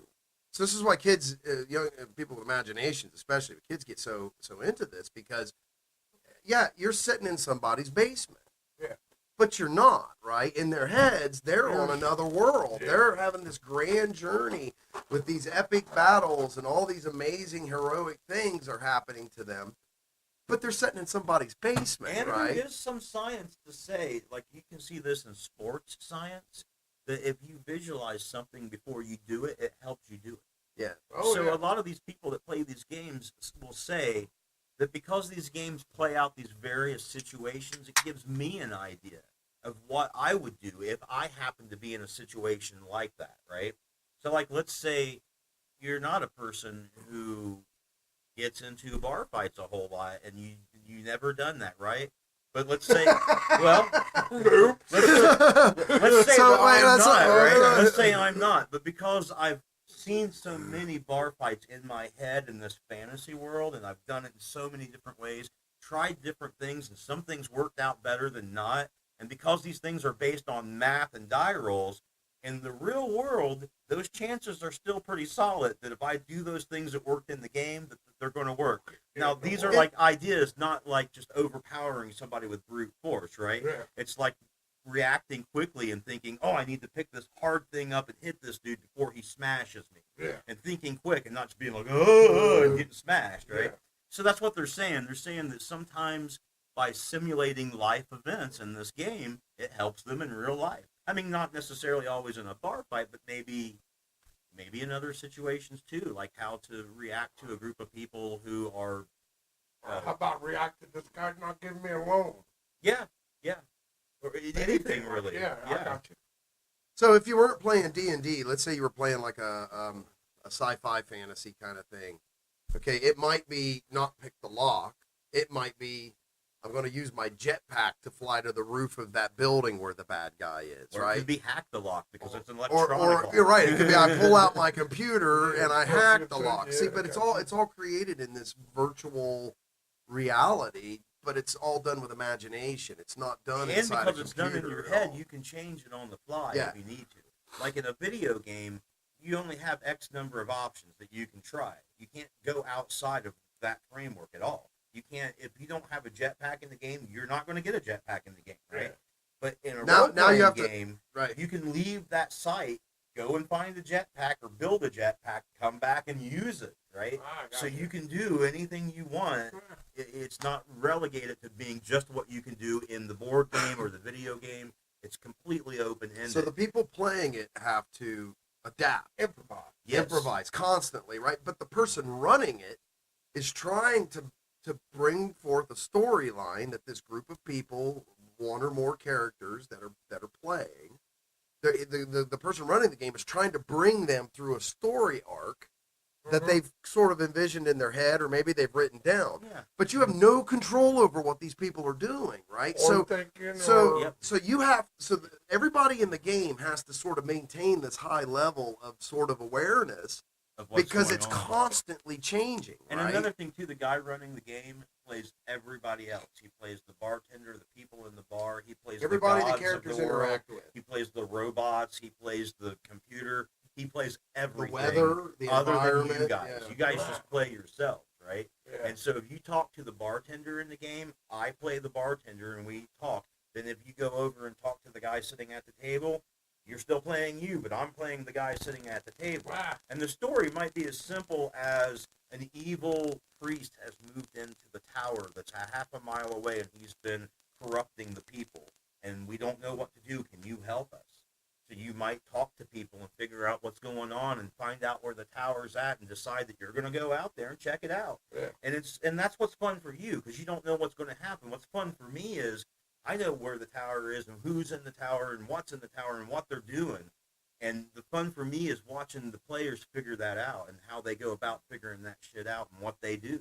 Yeah. Because you can run the same story for different groups of people and they'll take different tactics on what they're going to do. I've seen people burn down half of a village in a game just to try to find the bad guy. That's one way to do it, right? You're right, yeah. Scorched earth. Right, I mean, there's different ways. They are now working in the State Department, and they're running our foreign policy. Right, and if you start taking into the subtleties of that, like all the shit that you can simulate or try out or experience to some degree before trying it out for real, I mean, you can get ideas and stuff, and for most kids, Well, we it's call not it gonna be a big in deal. engineering and in science, it's called modeling. Yeah. Okay, you model. I mean, they build an airplane in virtual space. They fly in virtual space. They see what it's going. They try to use mathematical models to predict what these things are going to do. Real life. And I've never heard anybody say that was satanic. Well, right? Yeah, right. And the devil's in the details. Be honest, is that what it is? Well, to be honest, like I thought he wasn't real. Oh, right. Yes, I'm sorry. My bad. If you can convince people he is, he is. Well, it's all perception, right? Yeah, I mean, if you think he's real, you'll do everything in your life as if he is. Yeah. It wouldn't make any difference if he was or not at that point. So what do you there's obviously then this need that, because this is part of the human condition, right? So really what the rub was it was about competition. Yeah. It really wasn't about spiritual battles. Because if I remember right, didn't Gary Gygax or TSR or whoever would be responsible, didn't they like avoid in the game any reference to Christian gods or Jewish gods or Muslim gods? Like they completely, they went with like the gods from antiquity, and things like when they talk about religions and everything in it. So they tried to completely isolate themselves to avoid any kind of controversy.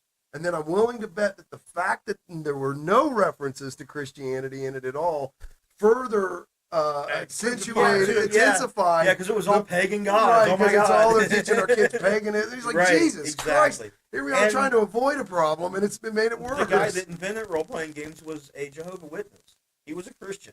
Oh, you're kidding, really? No, yeah, he's a Christian. He's Jehovah's Witnesses. A couple of his kids still are, and they don't have much to do with it because they're still pretty diehard Christians. So yeah, I mean, he was not an atheist. He was a Christian. He was a Jehovah's Witness, which is a Christian. Well, tell us a little bit about. I mean, so he didn't wake up one day and was touched by Satan and decided to make this game, right? No, that might have been a lot easier, but that's not what happened. Okay, to him. so how did that evolve? I mean, What was that process? Well, he was and who's he? Gary Gygax. Gary Gygax. Okay, Yeah. we are talking about Gary Gygax. Are you asking how he was or how the game? How he evolved? Because he didn't start with Dungeons and Dragons. There were other things.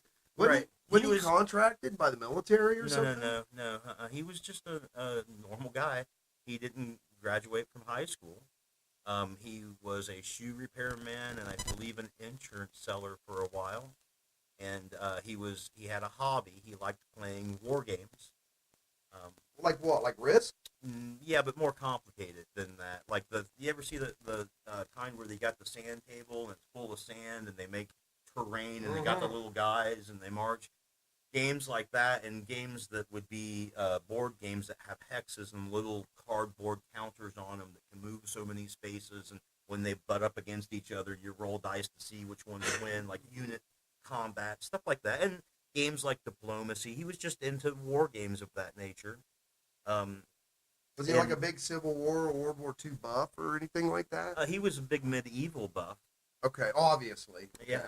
Yeah. So probably a big old fan of J.R.R. Tolkien. And no, he didn't like Tolkien that much. Knights and armor. Armor, chain like armor.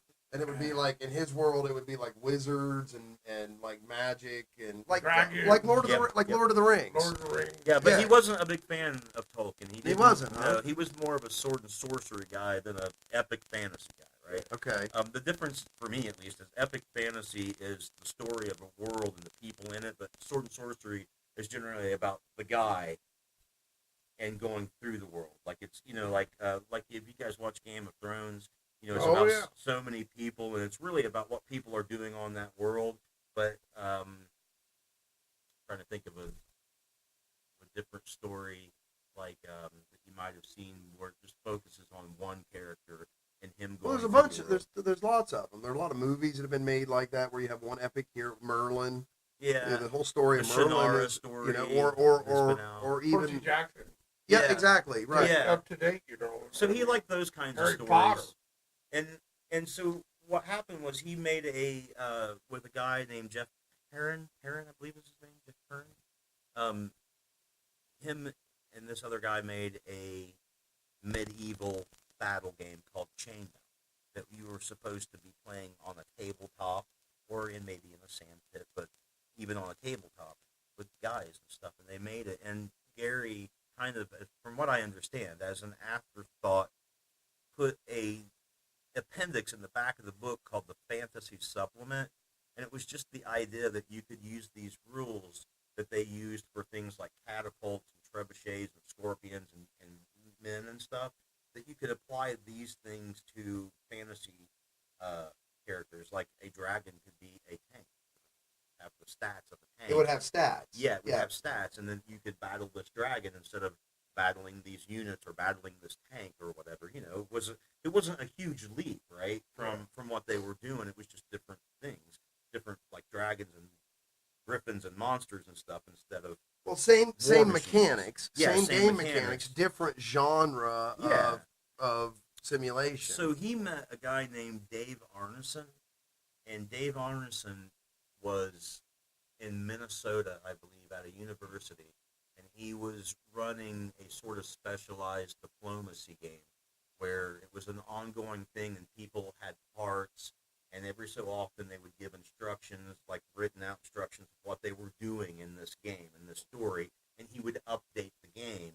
And this had been going on for a long time, and so he had developed all of these concepts, like people gaining levels, one person being in control of one person in the game, as opposed to most games you're playing a piece or you're playing, these are my people, and they were using, if I remember correctly, some of this could be wrong, but there's an excellent source called Playing at the World that you should check out if you want to know the details. But I believe that him and Gary met, and Gary got the idea of some of these concepts from Dave and went back and kind of rewrote these rules that he made to include some of Dave's concepts. And they worked back and forth on this for a while and came up with D&D. And it was sort of a blend between a war game and in this game where you're playing like acting parts, right? Like a play. The that's not being done in 2 or 3 hours, but a play that's taking time over 4, 5, 6 months or so, and you're just updating the play every so often. So these two guys got together and blended those ideas and made Dungeons and Dragons. So when the game was made, it was co-authored by Dave Arneson. And later on, there was a split. They had a disagreement, and Dave Arneson was sort of kicked to the side, and Gary started TSR, and it got real big. It blew up. Everybody started playing it and stuff. And to this day, there's a lot of dissent on, some people will take the side of Dave Arneson and say that Gary stole this dude's ideas and made all this money off of it, kicked him to the side, and other people are like, no, this guy wasn't that good of a writer and couldn't have done the things that this guy did. And I don't know. I wasn't there, right? But the way I personally look at it is Gary Gygax, he at least codified everything and developed a company that was able to sell a product that was appealing to a large number of people, right? So in the end, in my head, he wins that war by virtue of being the guy that just came out on top. I'm not saying it was justified. But was he Edison or was he Tesla? Yeah, I don't know. I can't say because I don't know these guys personally. But at the end of the day, we still got a light bulb. Yeah, exactly. That's all I'm saying is I enjoy the light bulb. Yeah. So out of your studies, you did a thesis on this, right? Mm-hmm. Correct. How does that help me not translate what's happening today into evil? Well, how can you fix that problem? If it can be fixed, I don't know if it can be fixed. I think it's really just human nature, and it will never be fixed. But that being said, if you're aware that it keeps happening, you can at least, in your own life, make better judgments as to what it is you're going to be afraid of. Before you start fearing anything, ask yourself, am I fearing this because I don't understand it? Am I fearing this because my kids are spending so much time at it? Or, find out what the reason is for why you fear something. If you fear anything, you may not. But if you do, ask yourself why. Because if it's because you don't understand it or because somebody is obsessed with it, that's probably not a realistic reason for that thing in and of itself to intrinsically be bad. Right? Mm-hmm. It's not like, say, a drug, which could be considered to be intrinsically bad, meaning that if anybody picked that up and used it, it would cause harm to them. It's not like that. But that's the only way I could think that it might actually help somebody other than just in general study. I mean, as a historian, our jobs, fortunately, are to only report our opinion on history and the facts and our opinion on those facts and not really give any sort of a solution to the problem. Yeah, but if you give out a good enough opinion, somebody's going to hear it. Yeah, and I think it would make people not fear that. I mean, I think I hope that if somebody read what I wrote in my thesis and they had a young child that was starting to play these games, that they would read that and understand that what the past fear was, and at least be able to make a decision, an educated decision, on whether or not they should fear it or not. I'm not even saying they shouldn't fear it, because if you read that, it's saying if you're trying to give certain values to your kids and you don't want that interfered with, your translation of those values to them, you probably shouldn't let them play D&D. Yeah. I mean, if you got the screws down that tight on them, and you don't probably want them to do this, it's true.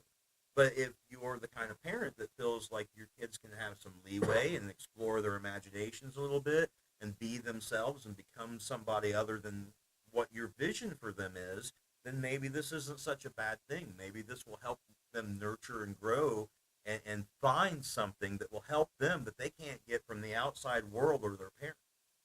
So hopefully, if it helps anybody, it's just in the act that it will bring the facts into better light so that they can make a better decision about this. Thank you. Well, never thought of it until now.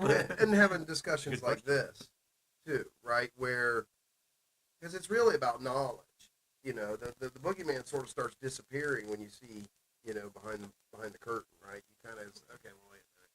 Maybe this isn't as big a deal. So being able to have these kind of conversations and say, look, and I like this, not just because it sort of kind of shows how silly we've been about, things, right? But maybe it helps to say, look, other things that you become panicked about or really afraid of, Fear. right? Rather than jumping to a conclusion, you might want to slow down a little bit and actually take a look at not what the hysterical people are saying, but what it really is, because perception's everything. Because I'll guarantee you, because I know it, the people that were against this were terrified of this. This wasn't like, look, I don't want you hanging out with Billy because, he goes on the wrong, or right, he goes on the wrong side of the tracks. This was, you will never touch that game, and in your particular case, you will never associate with him again. Yeah, he's possessed by the devil. Yeah, let me say this to this day. Let me say these things, okay?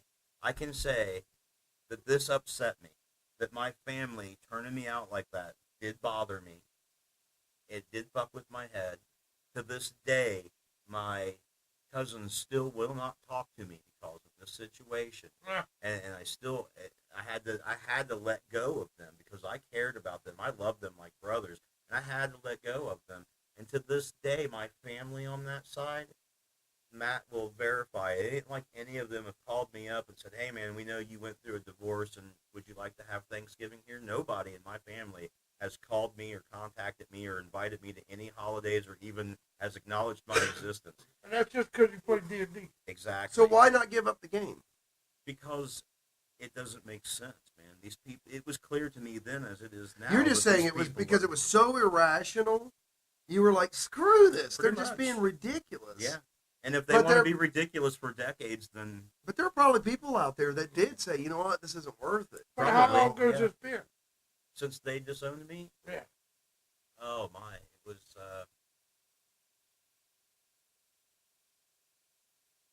over 20 years ago.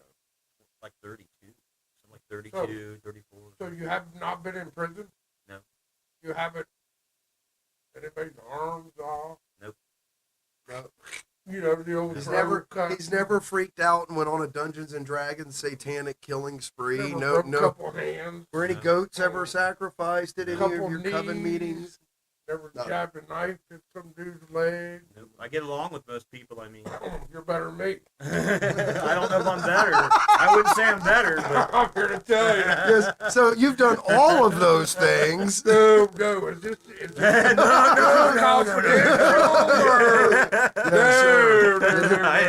The names and addresses of the identities of the victims will remain anonymous to protect the innocent. There's going to be people commenting. Yeah, I know that guy.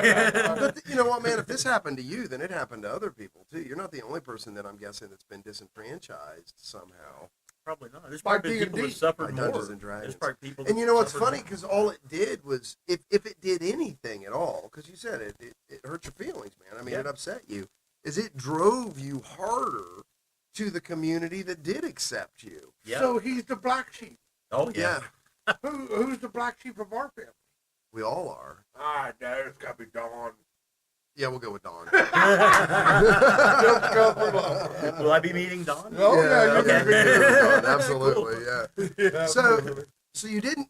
You just thought this was ridiculous. You were just beyond, and they would set me down and have very serious talks with me about it early on, and I just didn't get it, man.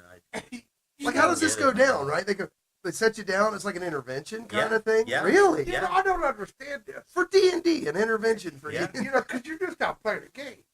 I'm not even out. I'm in the home playing it. I've actually took a BB gun and split my brother's head up. That's evil. Wait a second. I hit him in the head with a cement blow. No, it was a big-ass piece of sandstone. Yeah, knocked my ass clean out. God. As far as you remember, it was sandstone. Oh, yeah, that's true. All I know is the next thing I remember is I think it was Dale was pulling me out of the river by my feet. Yeah, see, that's evil. Face first, glug, glug, glug. Yeah, I never had no brothers or sisters, but I never did anything like that. If that ain't way worse, what is? And there's no interventions for you. Yeah. We got to get on that shit, man. Yeah. Do you know any exorcists? Yeah, that's what I'm saying. This kind of intervention, they're brave enough to give. Yeah, you better go They're not brave enough to give these kind of interventions. Hey, man, settle down. So how does that? How does this go down, right? Do they like, hey, come over for ice cream, and then you get there, and there's a dude with holy water? They chicken's foot and blood. No, like, how's nothing this go so down? elaborate because they're Protestant. If they had been like Catholic or something, or Santeria, they might have done something like that. But no, they're first of all, when you go in, you know that something's up because they all look like they're at a fucking funeral, man. Like everybody's very serious looking. Okay. And so they say, hey man, I want to talk to you, and we're like, okay, you know, because normally they don't. They're just there to see the kids, like their Right. kids, right? And then they want to talk to you, so they set you down, and there's a moment of silence while they gather their thoughts, and then they start telling you. They say, well, you know, we know that you're playing this game, and we've got some concerns about it. Here's our concerns, and this is why we feel this way, and we don't want our kids doing it, and we don't think that you should do it. How old are you at this point? I was probably 13 or 14. Okay. So I think I started when I was 13, so I was probably 14 or 15. I was probably 15. So at 15 years old, you get set down by your family and loved ones, Yeah, probably 85. and they tell you that they don't like what you're doing, Great. and if you don't stop doing it, they're not going to be able to That I can't- associate with you anymore, or they that just I flat can't out. come and, that I can't come and see their kids anymore. I can't come over Well, how to would their they? house, and they can't come over to mine. Or was it? Okay, I'm trying to clarify this, right? Or was it? Look, if you don't stop doing it, this is going to happen. Or was it literally, you're possessed by the devil, you're not coming around anymore? When they would talk to me, the first few times they talked to me, it was brought to me in the sense that if you don't stop now, you can't hang out with our kids anymore. You can't come over here. They can't hang out with you. But when I didn't stop Stop what? playing D&D, No, what did you do? Right, What I rolled physically? dice. Nothing. What physically harm None. None. did you do to anybody? None. None. There's no victim here. Nobody was victimized here Yeah. at all. I There was victimized no victim. him. Yeah, right. Yeah, you did. No debate, no argument. Oh no, he knocked my I ass owned out. up to it. That's how we know. Nobody lied about it. Nope. There was no hiding it. I There had a was huge no- lump on the side of my head. There was no detective So- to it. So they bring you in basically, and how do you respond to that? Like when they're telling you, I mean, is it like, what are you guys talking about, or is it So a? what, you're 12? He's 15. 15. Two. 15. How do you fight your parents? Yeah, well, these weren't even my parents. This was my Yeah, his aunts mother and wasn't. uncles. Your mother didn't have a problem. No, she let me play it. She It was didn't your care. aunts and uncles. Yeah, she would ground me from it if I didn't do stuff. She'd take my books away from me, but she didn't care if I played it. But you know, she would watch The Exorcist, and she had a Ouija board and stuff. I mean, she was always open to that sort of thing, and never really took any of that seriously. She would tell everyone she was Christian, but she wasn't. But her family was far more than she was, and so it was my aunts and my uncles that were telling me this. So they set you down and they say, "Look, you know, you got to stop doing this." Yeah, and then when I didn't stop doing what it, do you say to them? I mean, well, how's that? I would say, well, why do you feel this way? I mean, I don't understand. Can you explain it to me? And they would get out Bible verses, and they would show me. There's a Bible verses Dungeons and stuff. Dragons Bible verse. There's verses that they feel relate to that. You know. Like do you know one for instance? Thou shalt not cheat on my wife, And that's not the one. because No. everybody does it to this day.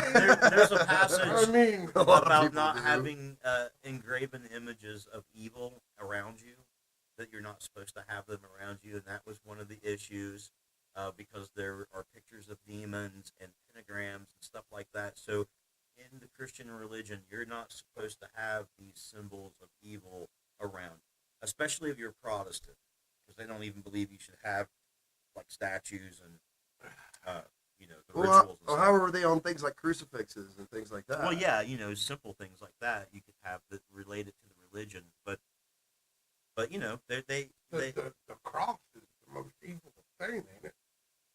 Huh? It's death. Well, no, Yeah. no. There's. I mean, we're it's- talking specifically about Christian crucifixes, right? I Which, thought you meant the cross. well, no. But that's just the thing. The cross and then the X, and there's all kinds of history behind those symbols.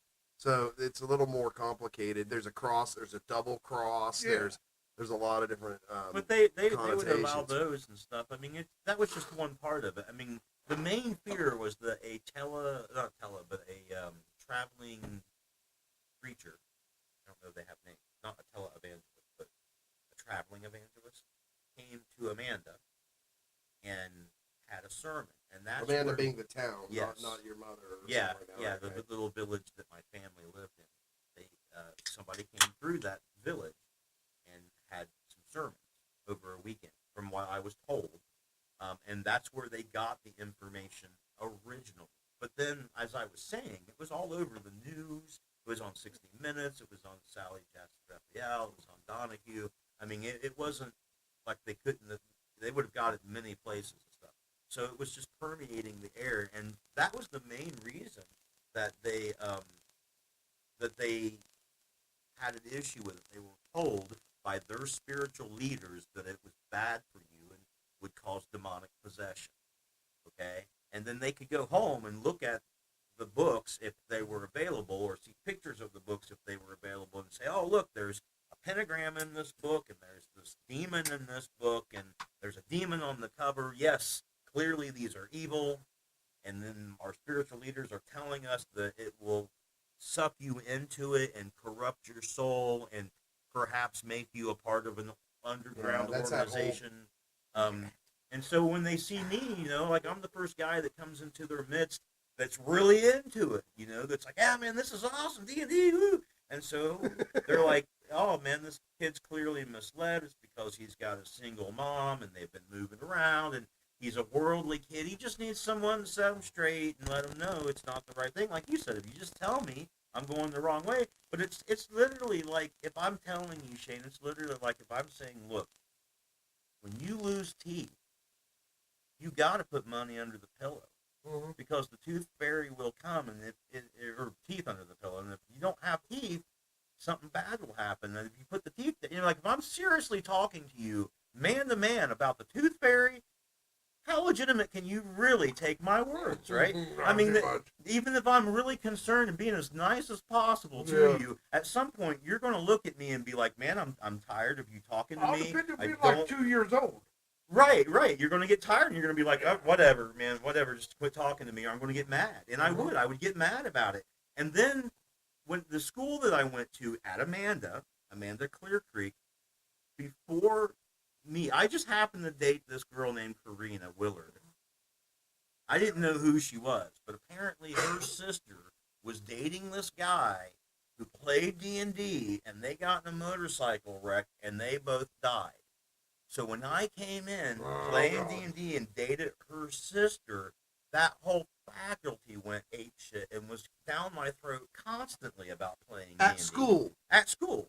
Because this is a village of 350 people, right? Everybody at the school, the faculty's seen the same sermon that my aunts and uncles did there, right? They're all good Christians. They went and seen this stuff, and they know what's up. Man, you can't fool them. They know what's up. They were told. So now they're on me about it. So how old are you? About 15. No, now 48. So I'm 48 now. How come I know nothing about D&D? It's a cultural thing. Okay, so see, I played football. I was out roughnecking. Mm-hmm. I was out. You were in a different culture. Dragging my dad from bar to bar. How many schools did you go to when you 12. 12. That's about how many I went to. I jumped. I mean, every time we turned around, we lived in a different house. I didn't even drink beer or I smoke don't even weed know what D&D is. I couldn't tell you what.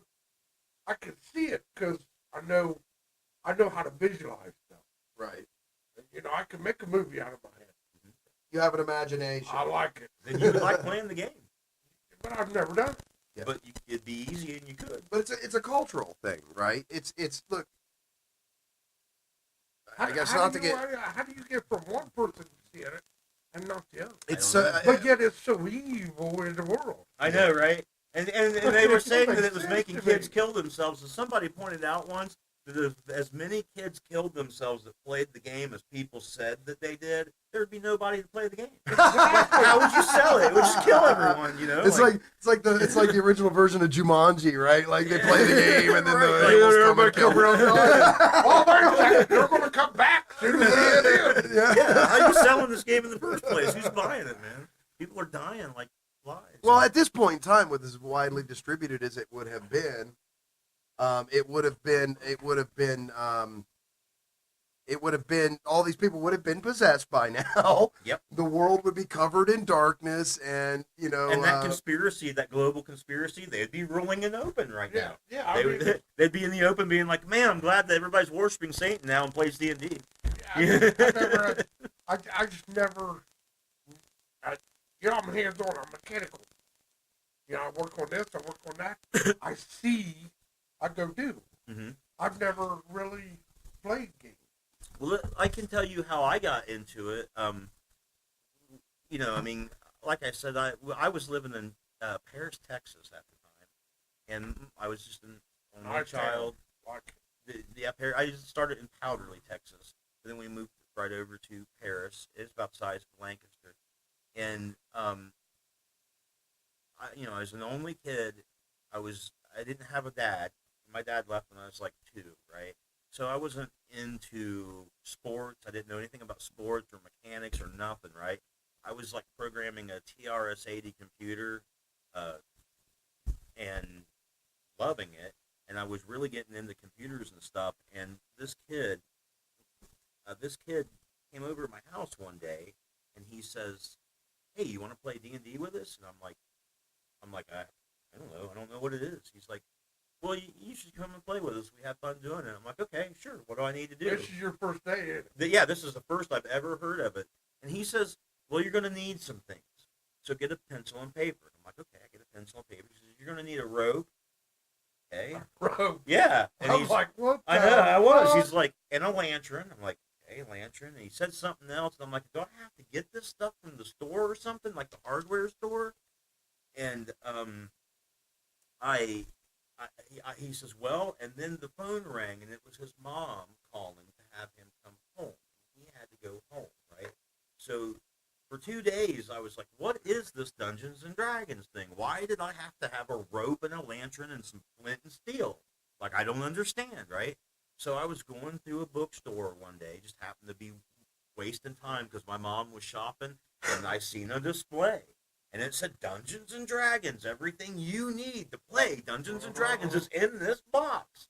I'm like, holy crap! How they get a lantern and a rope? I know, right? Like I have no idea what's going on. Box. So I pick up a book and I look through it. I'm like 12 or 13.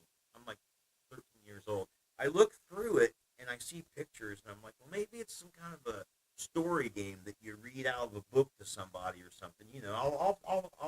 I'll get it in the near future and I'll check it out.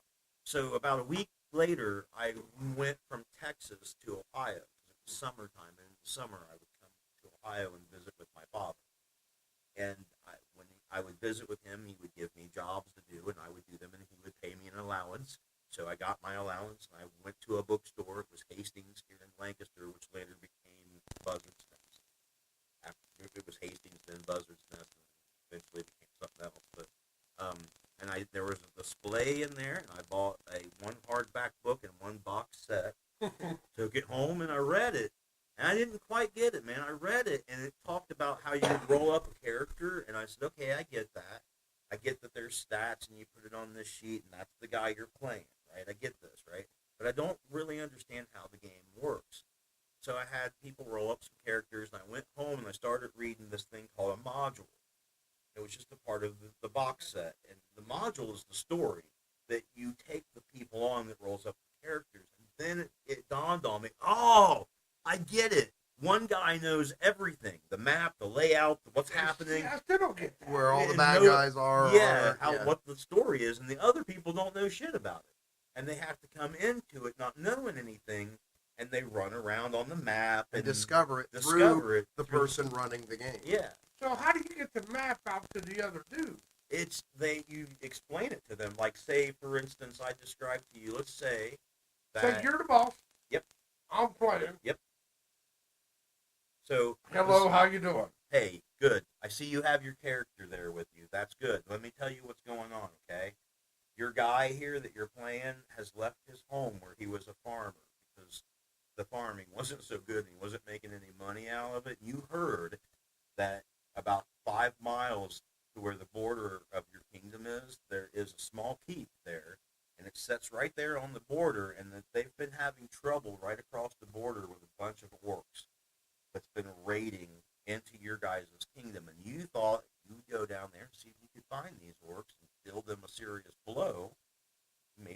of that treasure back for your community and some for yourself. So you've decided to come to this place and figure out where these things are. You can see ahead of you the keep that people describe to you, and it sets on a hill. There's a road that comes up like this, and it doubles back, and then eventually gets So up you're to there. explaining this. I'm explaining it to you, giving you the background. If you were playing right? the game, this is exactly what would be happening. He's Right. kind of putting you in Gotcha. the story, right?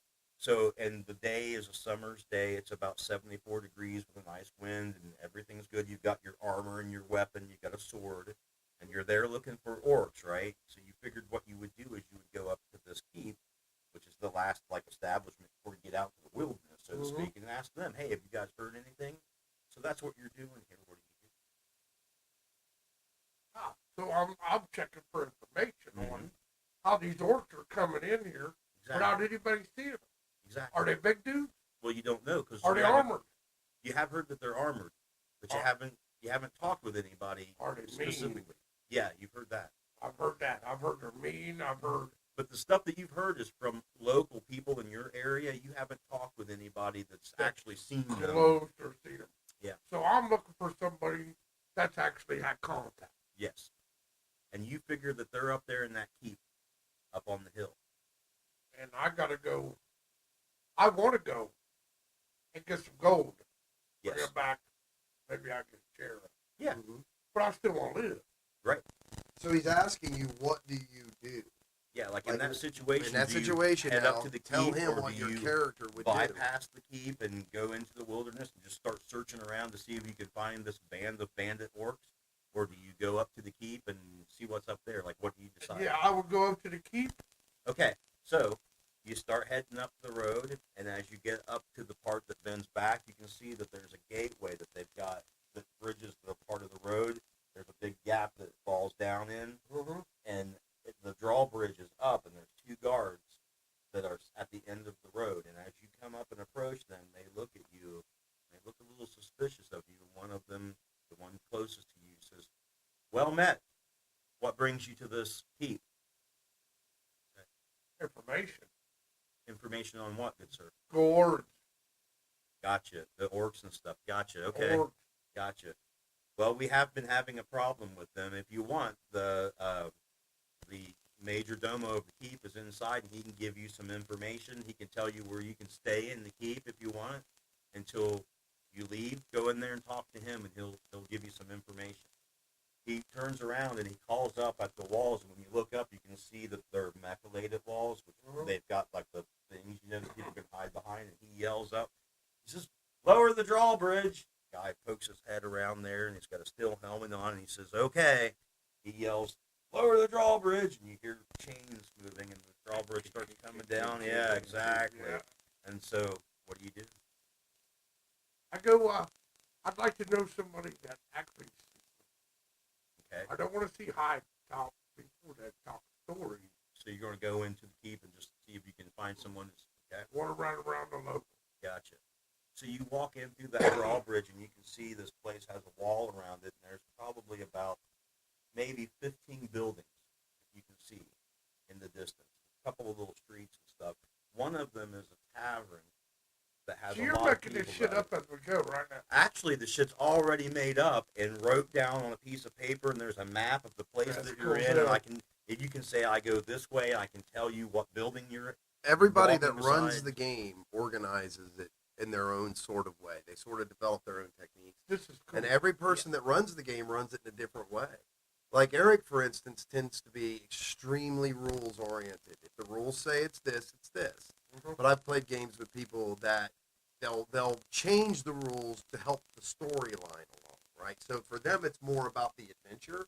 With him, it's more about the structure of the system. And then, Detail. yeah, and there's like a whole myriad of different degrees in between those two extremes, where people will run games that'll be all story. Some people will run it'll be all technical, and then there's all these varying degrees in between where different people who run the game will run it differently. So you might approach this tavern, for instance, seeing there's a lot of people, and find one of them. And you might start talking with the guy, and you might sense that he's got something to say about it, like he's seen them, but he seems unwilling. And maybe you decide to kind of strong arm him a little bit, like, "Look, dude, you better tell me what's up. I know you know something." And maybe he tells you, "Look, yeah, I've seen a band was coming from the southern hills, and when they were passing by, I heard them talking, and I speak some Orc, and they said they were only traveled like 2 miles. So if you go to the southern hills, 4 miles into those hills, you'll probably find, and so you might follow this guy's advice and go out there, and maybe he was shitting you, and you'll come back and make him pay. Maybe he was telling you the truth, and you'll find where these things are layering at, and then you'll explore that place, and maybe encounter them and have a fight with them, and maybe live or die. Yeah. But if you live, you'll gain experience, and you'll gain levels, and you'll get more powerful. Yeah, it's the roll of the dice. Right. So it's all based on the adventure is sort of, there's always this wild card that nobody knows what's going to happen when you get together. Now imagine this, right? So you're 13 years old, you're sitting in your basement. The video games suck. They're just there's like Pong and Atari, right? And then no you and your friends are full into this, right? And your friends, you and your friends, your party comes across a demon, okay? And then you start, and the guy starts saying, okay, what do you do? What do you do? What do you do? And the parents over here walk in on the middle of this. Yeah. I pull out my flaming sword and I cut its head off. Yeah. Right? Completely benign in the context of the game. Yeah. However, if the local snake or the traveling snake oil salesman came through town and told you that it was stealing the souls of your children, and you walk in on this and you look and there's a table and there's this thing that's set up that's got demonic images on it, and they're using these dice that look like crystals. And we're playing by candlelight. Yeah, and there's all kinds of different shapes, and then some of them are wearing costumes. You know, some of the people that play are like wearing costumes. But also imagine we've been doing this now for about 9 months. We've been meeting like once every 2 weeks for the whole day, gaming, right? Let's say you went in and you picked the orcs out, and you went back, and the people hailed you as a hero. You're doing an adventure. Yeah. And you've made money on it, you've given back to the community, and they ask you if you'll be the warden protector of this borderland area. Now you've got men, and like if you keep playing, you get shit going.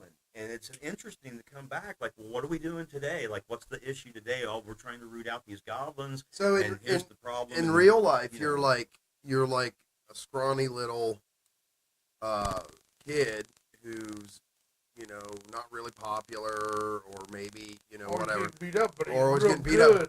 But in this game, he's good. He's a knight, a wizard. He's got minions. He's got riches and castles. And more importantly, he's a hero in the game. He's right. the one saving the people. He's not just getting his ass kicked and picked on. He's able to fulfill what everybody wants. Like, he wants to be a hero, and he gets to live that out. And if he couldn't, man, he would never be able to do that. Right. Eventually. And maybe he doesn't throw a ball real good or run real fast, or he isn't big and physical or whatever, but he can still be the hero. He can still be the guy that's winning. You know, he's not throwing the game-winning touchdown. He's throwing the game-winning fireball, you know, that kills the dragon or whatever. Maybe people just like the idea that they can play in a story and it can just keep going and building. And the more you do it, the more interesting it is, because the things happening are related to the shit that you already did, right? The reason, 6 months later, the reason why things are the way they are in the game is directly because of the things that you did and the choices you made. So you feel like you've invested a lot in it, and you get attached to your guy in the game. Yeah. Like, he gets items and stuff that were hard for you to get, that you had to battle people for, and now you have them. And make good die rolls and advanced statistics and to be if able you to lose accomplish that, it's it. going to upset you, and you're like, God damn it, you know, I broke my weapon, or I lost, someone stole it from me, or, you know, or whatever. So you get invested in it, and it can be a lot of fun, man. It can be a lot of fun in a lot of different ways. But you can see how, if you didn't really understand it, like if you never took the time to like sit down and actually watch it be played from beginning, if you just walked in on it, it could, especially like I said, if you're being told that this is evil. If you're a Christian, hey, don't spit on the sidewalk, walk your 8 paces, spit ties. Yeah. I could see saying, if someone comes along what's happening here? Yeah, and says this is consuming all of your child's time. Your kid isn't watching cartoons anymore. Your kid's not playing outside anymore. It's not like you can go down and see that there's a game board or something like that. Like, it looks like people are having a sale.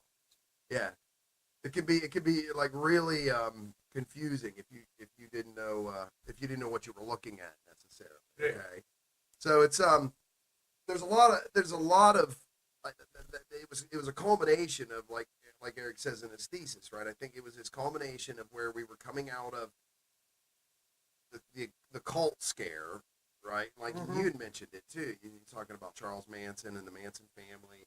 And there was all these things that were sort of going on, and I think also coming out of the '60s and the '70s, like with the drug use and with the counterculture stuff that was going on in the '60s for sure. You know, there was a lot of that kind of shit. So there was this sort of paranoia that after that, all of that finally went away, you know, that this thing kind of popped up on the radar. It just fucking blew up. Oh, it did. Yeah, it was It big. blew up because of fear. Oh, big time. Yeah. I mean, fear. I don't understand it. Well, there's a guy I named don't understand fear. there's this guy named Buckminster Fuller. He's written some books and stuff, and he's like this really interesting character. But he had a statement that, and I'm going to paraphrase this. It was something to the effect that you never change a thing by fighting a thing. The only way you ever change a thing is by creating a new model that renders the old thing obsolete. Well, sort of hidden in that statement is this kind of concept that when you fight something, right, you're sort of making it valid. You follow me? And you sort of say, That's okay, real. that's real. Right. So as soon as they started fighting the Satanism behind Dungeons and Dragons, Boom. they created the Satanism Yeah. behind Dungeons and They Dragons. created Satan. It's never been And there. who better than the church to create Satan? You're true. So True that. I won't do a good job. So that's kind of how it all boils down, right? But it all goes back to that same thing, right? It's that panic that find something that's out of place, right? Because we're humans, we like everything to sort of be in some sort of pattern, right? And even after that shit dropped off with the Satanic Panic and all that, people still kind of look down on So people that who did shit's that. real. Satanic panic, yeah. That's real. Mm-hmm. People believed it was real and reacted in a real way and panicked. That the panic is real. I remember.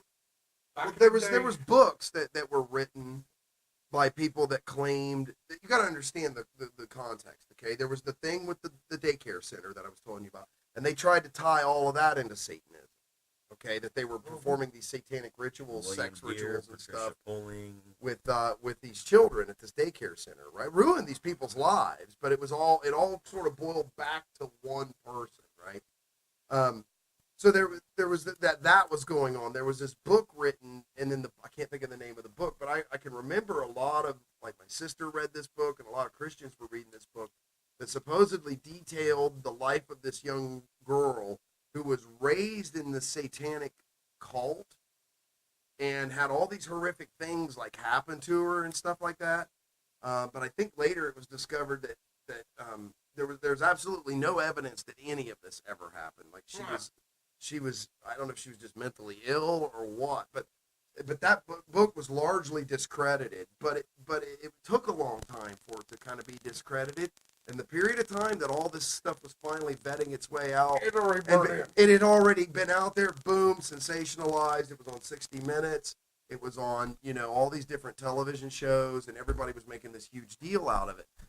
The networks and the news media do it because it drives ratings. If people are freaking out about stuff or they're scared about something, they're going to watch something about it. Now, you have to make a choice as a business. You have to decide whether I go out and I go, look, guys, this is what it really is. Most of these fears are pretty unfounded. I don't think it's a big deal. Boom. Story's dead. Ratings gone. Yeah. Or you bring on all these so-called experts, all these so-called witnesses and all this kind of stuff that maybe there's no substantiation to their stories whatsoever. You line them up. You run them back to back. The ratings go through the roof. The advertisers are happy. The network's making more money. Yeah. Right? That's how it works. Fear And makes money. that's how it works today. I mean, Yeah. it's the exact same process today, right? Only today, what are they selling us the fear of? They're selling us, the news is either selling us the fear of brown people in the Middle East, brown people in Africa, brown people in Mexico, right? Or guns. Or it's guns, or it's, it's whatever, because that sensationalism makes people tune in. Okay? And then you'll see it with the way that they tell you the stories. They'll be like, buying aspirin from your local drugstore, is it harmful to you? We'll let you know at 11 o'clock, right? And it's like, well, wait a minute. If it was harmful to me, shouldn't you just fucking tell me? Like, shouldn't you be, hey, don't buy the aspirin, don't do this. No. And then they bring some guy on, and then it's all speculation and da-da-da-da-da-da. But they sold you on the idea that you needed to watch the show, you needed to watch the news at 11 o'clock. Why? Because now it's in your head, shit, I bought aspirin. Is my aspirin bad for me? What's going on? I don't know what to do. So you tune in, man. It's the modern version. It's the modern day version of clickbait, right? It's that the websites and stuff have gotten fantastic about this, right? They'll put something up just sensational enough to get you to go to the website. Then once you go to the website, it's full of ads, right? You got and then they want you to keep clicking through pages on the website, and every time you click that page, it's a whole new bounty of ads. They're getting paid on the ads, right? But they'll throw out some sensational headline or some sensational story, and they do it with politics. They do it with everything. They do it with healthcare. They do it with your health. Only back then it was the news. It was just the news, television news and stuff that was doing it. And now with social media and stuff, anybody can do it. So everybody's doing it. We're doing it. I have no ads on any of my stuff. Well, no. We're selling ourselves. So I'm sorry, I put a bunch of shit right in your way. So the long story short, basically, is that, this is all based on people being paranoid and being afraid of something they don't understand, and subsequently, the sort of how easily it is to sort of get people worked up about something. And about young kids' lives being ruined in the process. Well, it's always about the children, right? We've got to, Eric, we must save the children. Yeah. Okay, you have to save the children. I wasn't saved, and look how I turned out. Actually, I was at a Pentecostal church, but... Oh, wow. That was before I played D&D, though, honestly. Do you think that you would have been saved had you been playing D&D before then? Yeah, because when I did it, it was because I was trying it out, getting saved. Right. Religion. Like everybody was like, wow, this is so cool. This is religion. We should do this. I'm like, okay, let's check it out. Pretty much the same reason why I got into D&D, right? People were like, hey, check this out. This shit's really cool. And I'm like, okay. I stuck with it. I didn't stick with religion. It was a bit more fulfilling for me. I mean, I guess in a way you could say I was one of those people who were subverted by it, but I consider the subversion to be a beneficial one to me. How so? Because it allowed me to define who I was, as opposed to if I would have stopped and done what they wanted me to do, I would have been following their model. They would have successfully passed down that culture to me that they wanted, and then I would have been one of them. They would have been like Invasion of the Body Snatchers, So would you attribute then the fact that you did play these satanic role-playing games? Would you say though then that kind of led you to self-determination of like? Yeah, if you didn't say that you were self-determining by doing it in the first place, definitely there was a synergy there. The fact that I was good at book reading allowed me to run games more efficiently and better, so I ended up doing it more often than not, and that allowed me to try a lot of ideas out that I had on different people and to see how they react. I've seen people show the colors of their true self in a game that they would never show in real life in public, because when you're sitting with a group of 5 or 8 other people and everybody believes that you actually have a fireball, and if I make you mad enough, you can say in the game that you fired at me, and then I have to deal with that, right? So there's a bit of respect within that shared fantasy as to people who have power, right?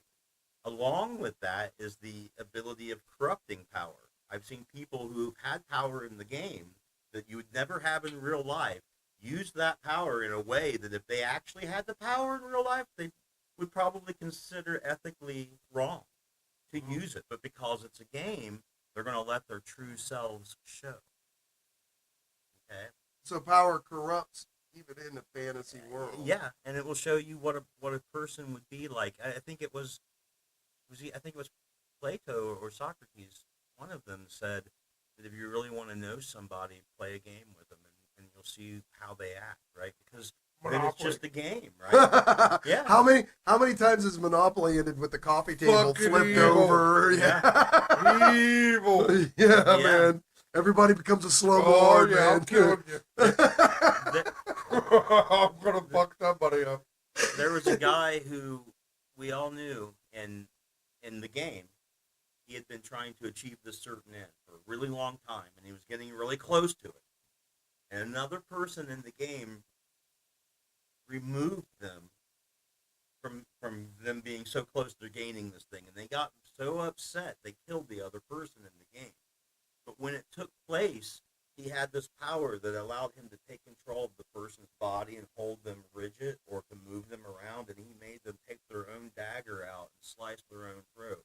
And he did it step by step in front of everybody in the game and in front of everybody in real life. I can't understand why people think this might be satanic. Well, he was mad. He was mad, and he was going to get his vengeance on her, and he was going to kill her. And it shocked everybody, and it upset people in real life that he did it because it killed her character she had since she was a kid. And while that doesn't seem like a big deal, I mean, what it tells you that is if that guy actually was in that situation with those powers, he probably would have done that. Yeah. If he could have gotten away with it in real life, he would have done that to somebody. Right? It's a reflection of how far you will go.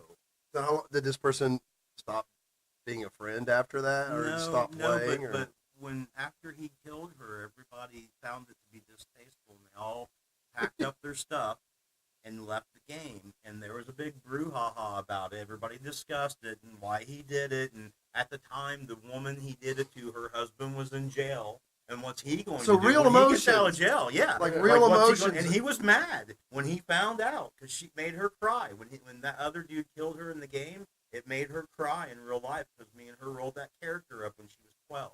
Wow. And she'd been playing it. She was like 20-some years old, right?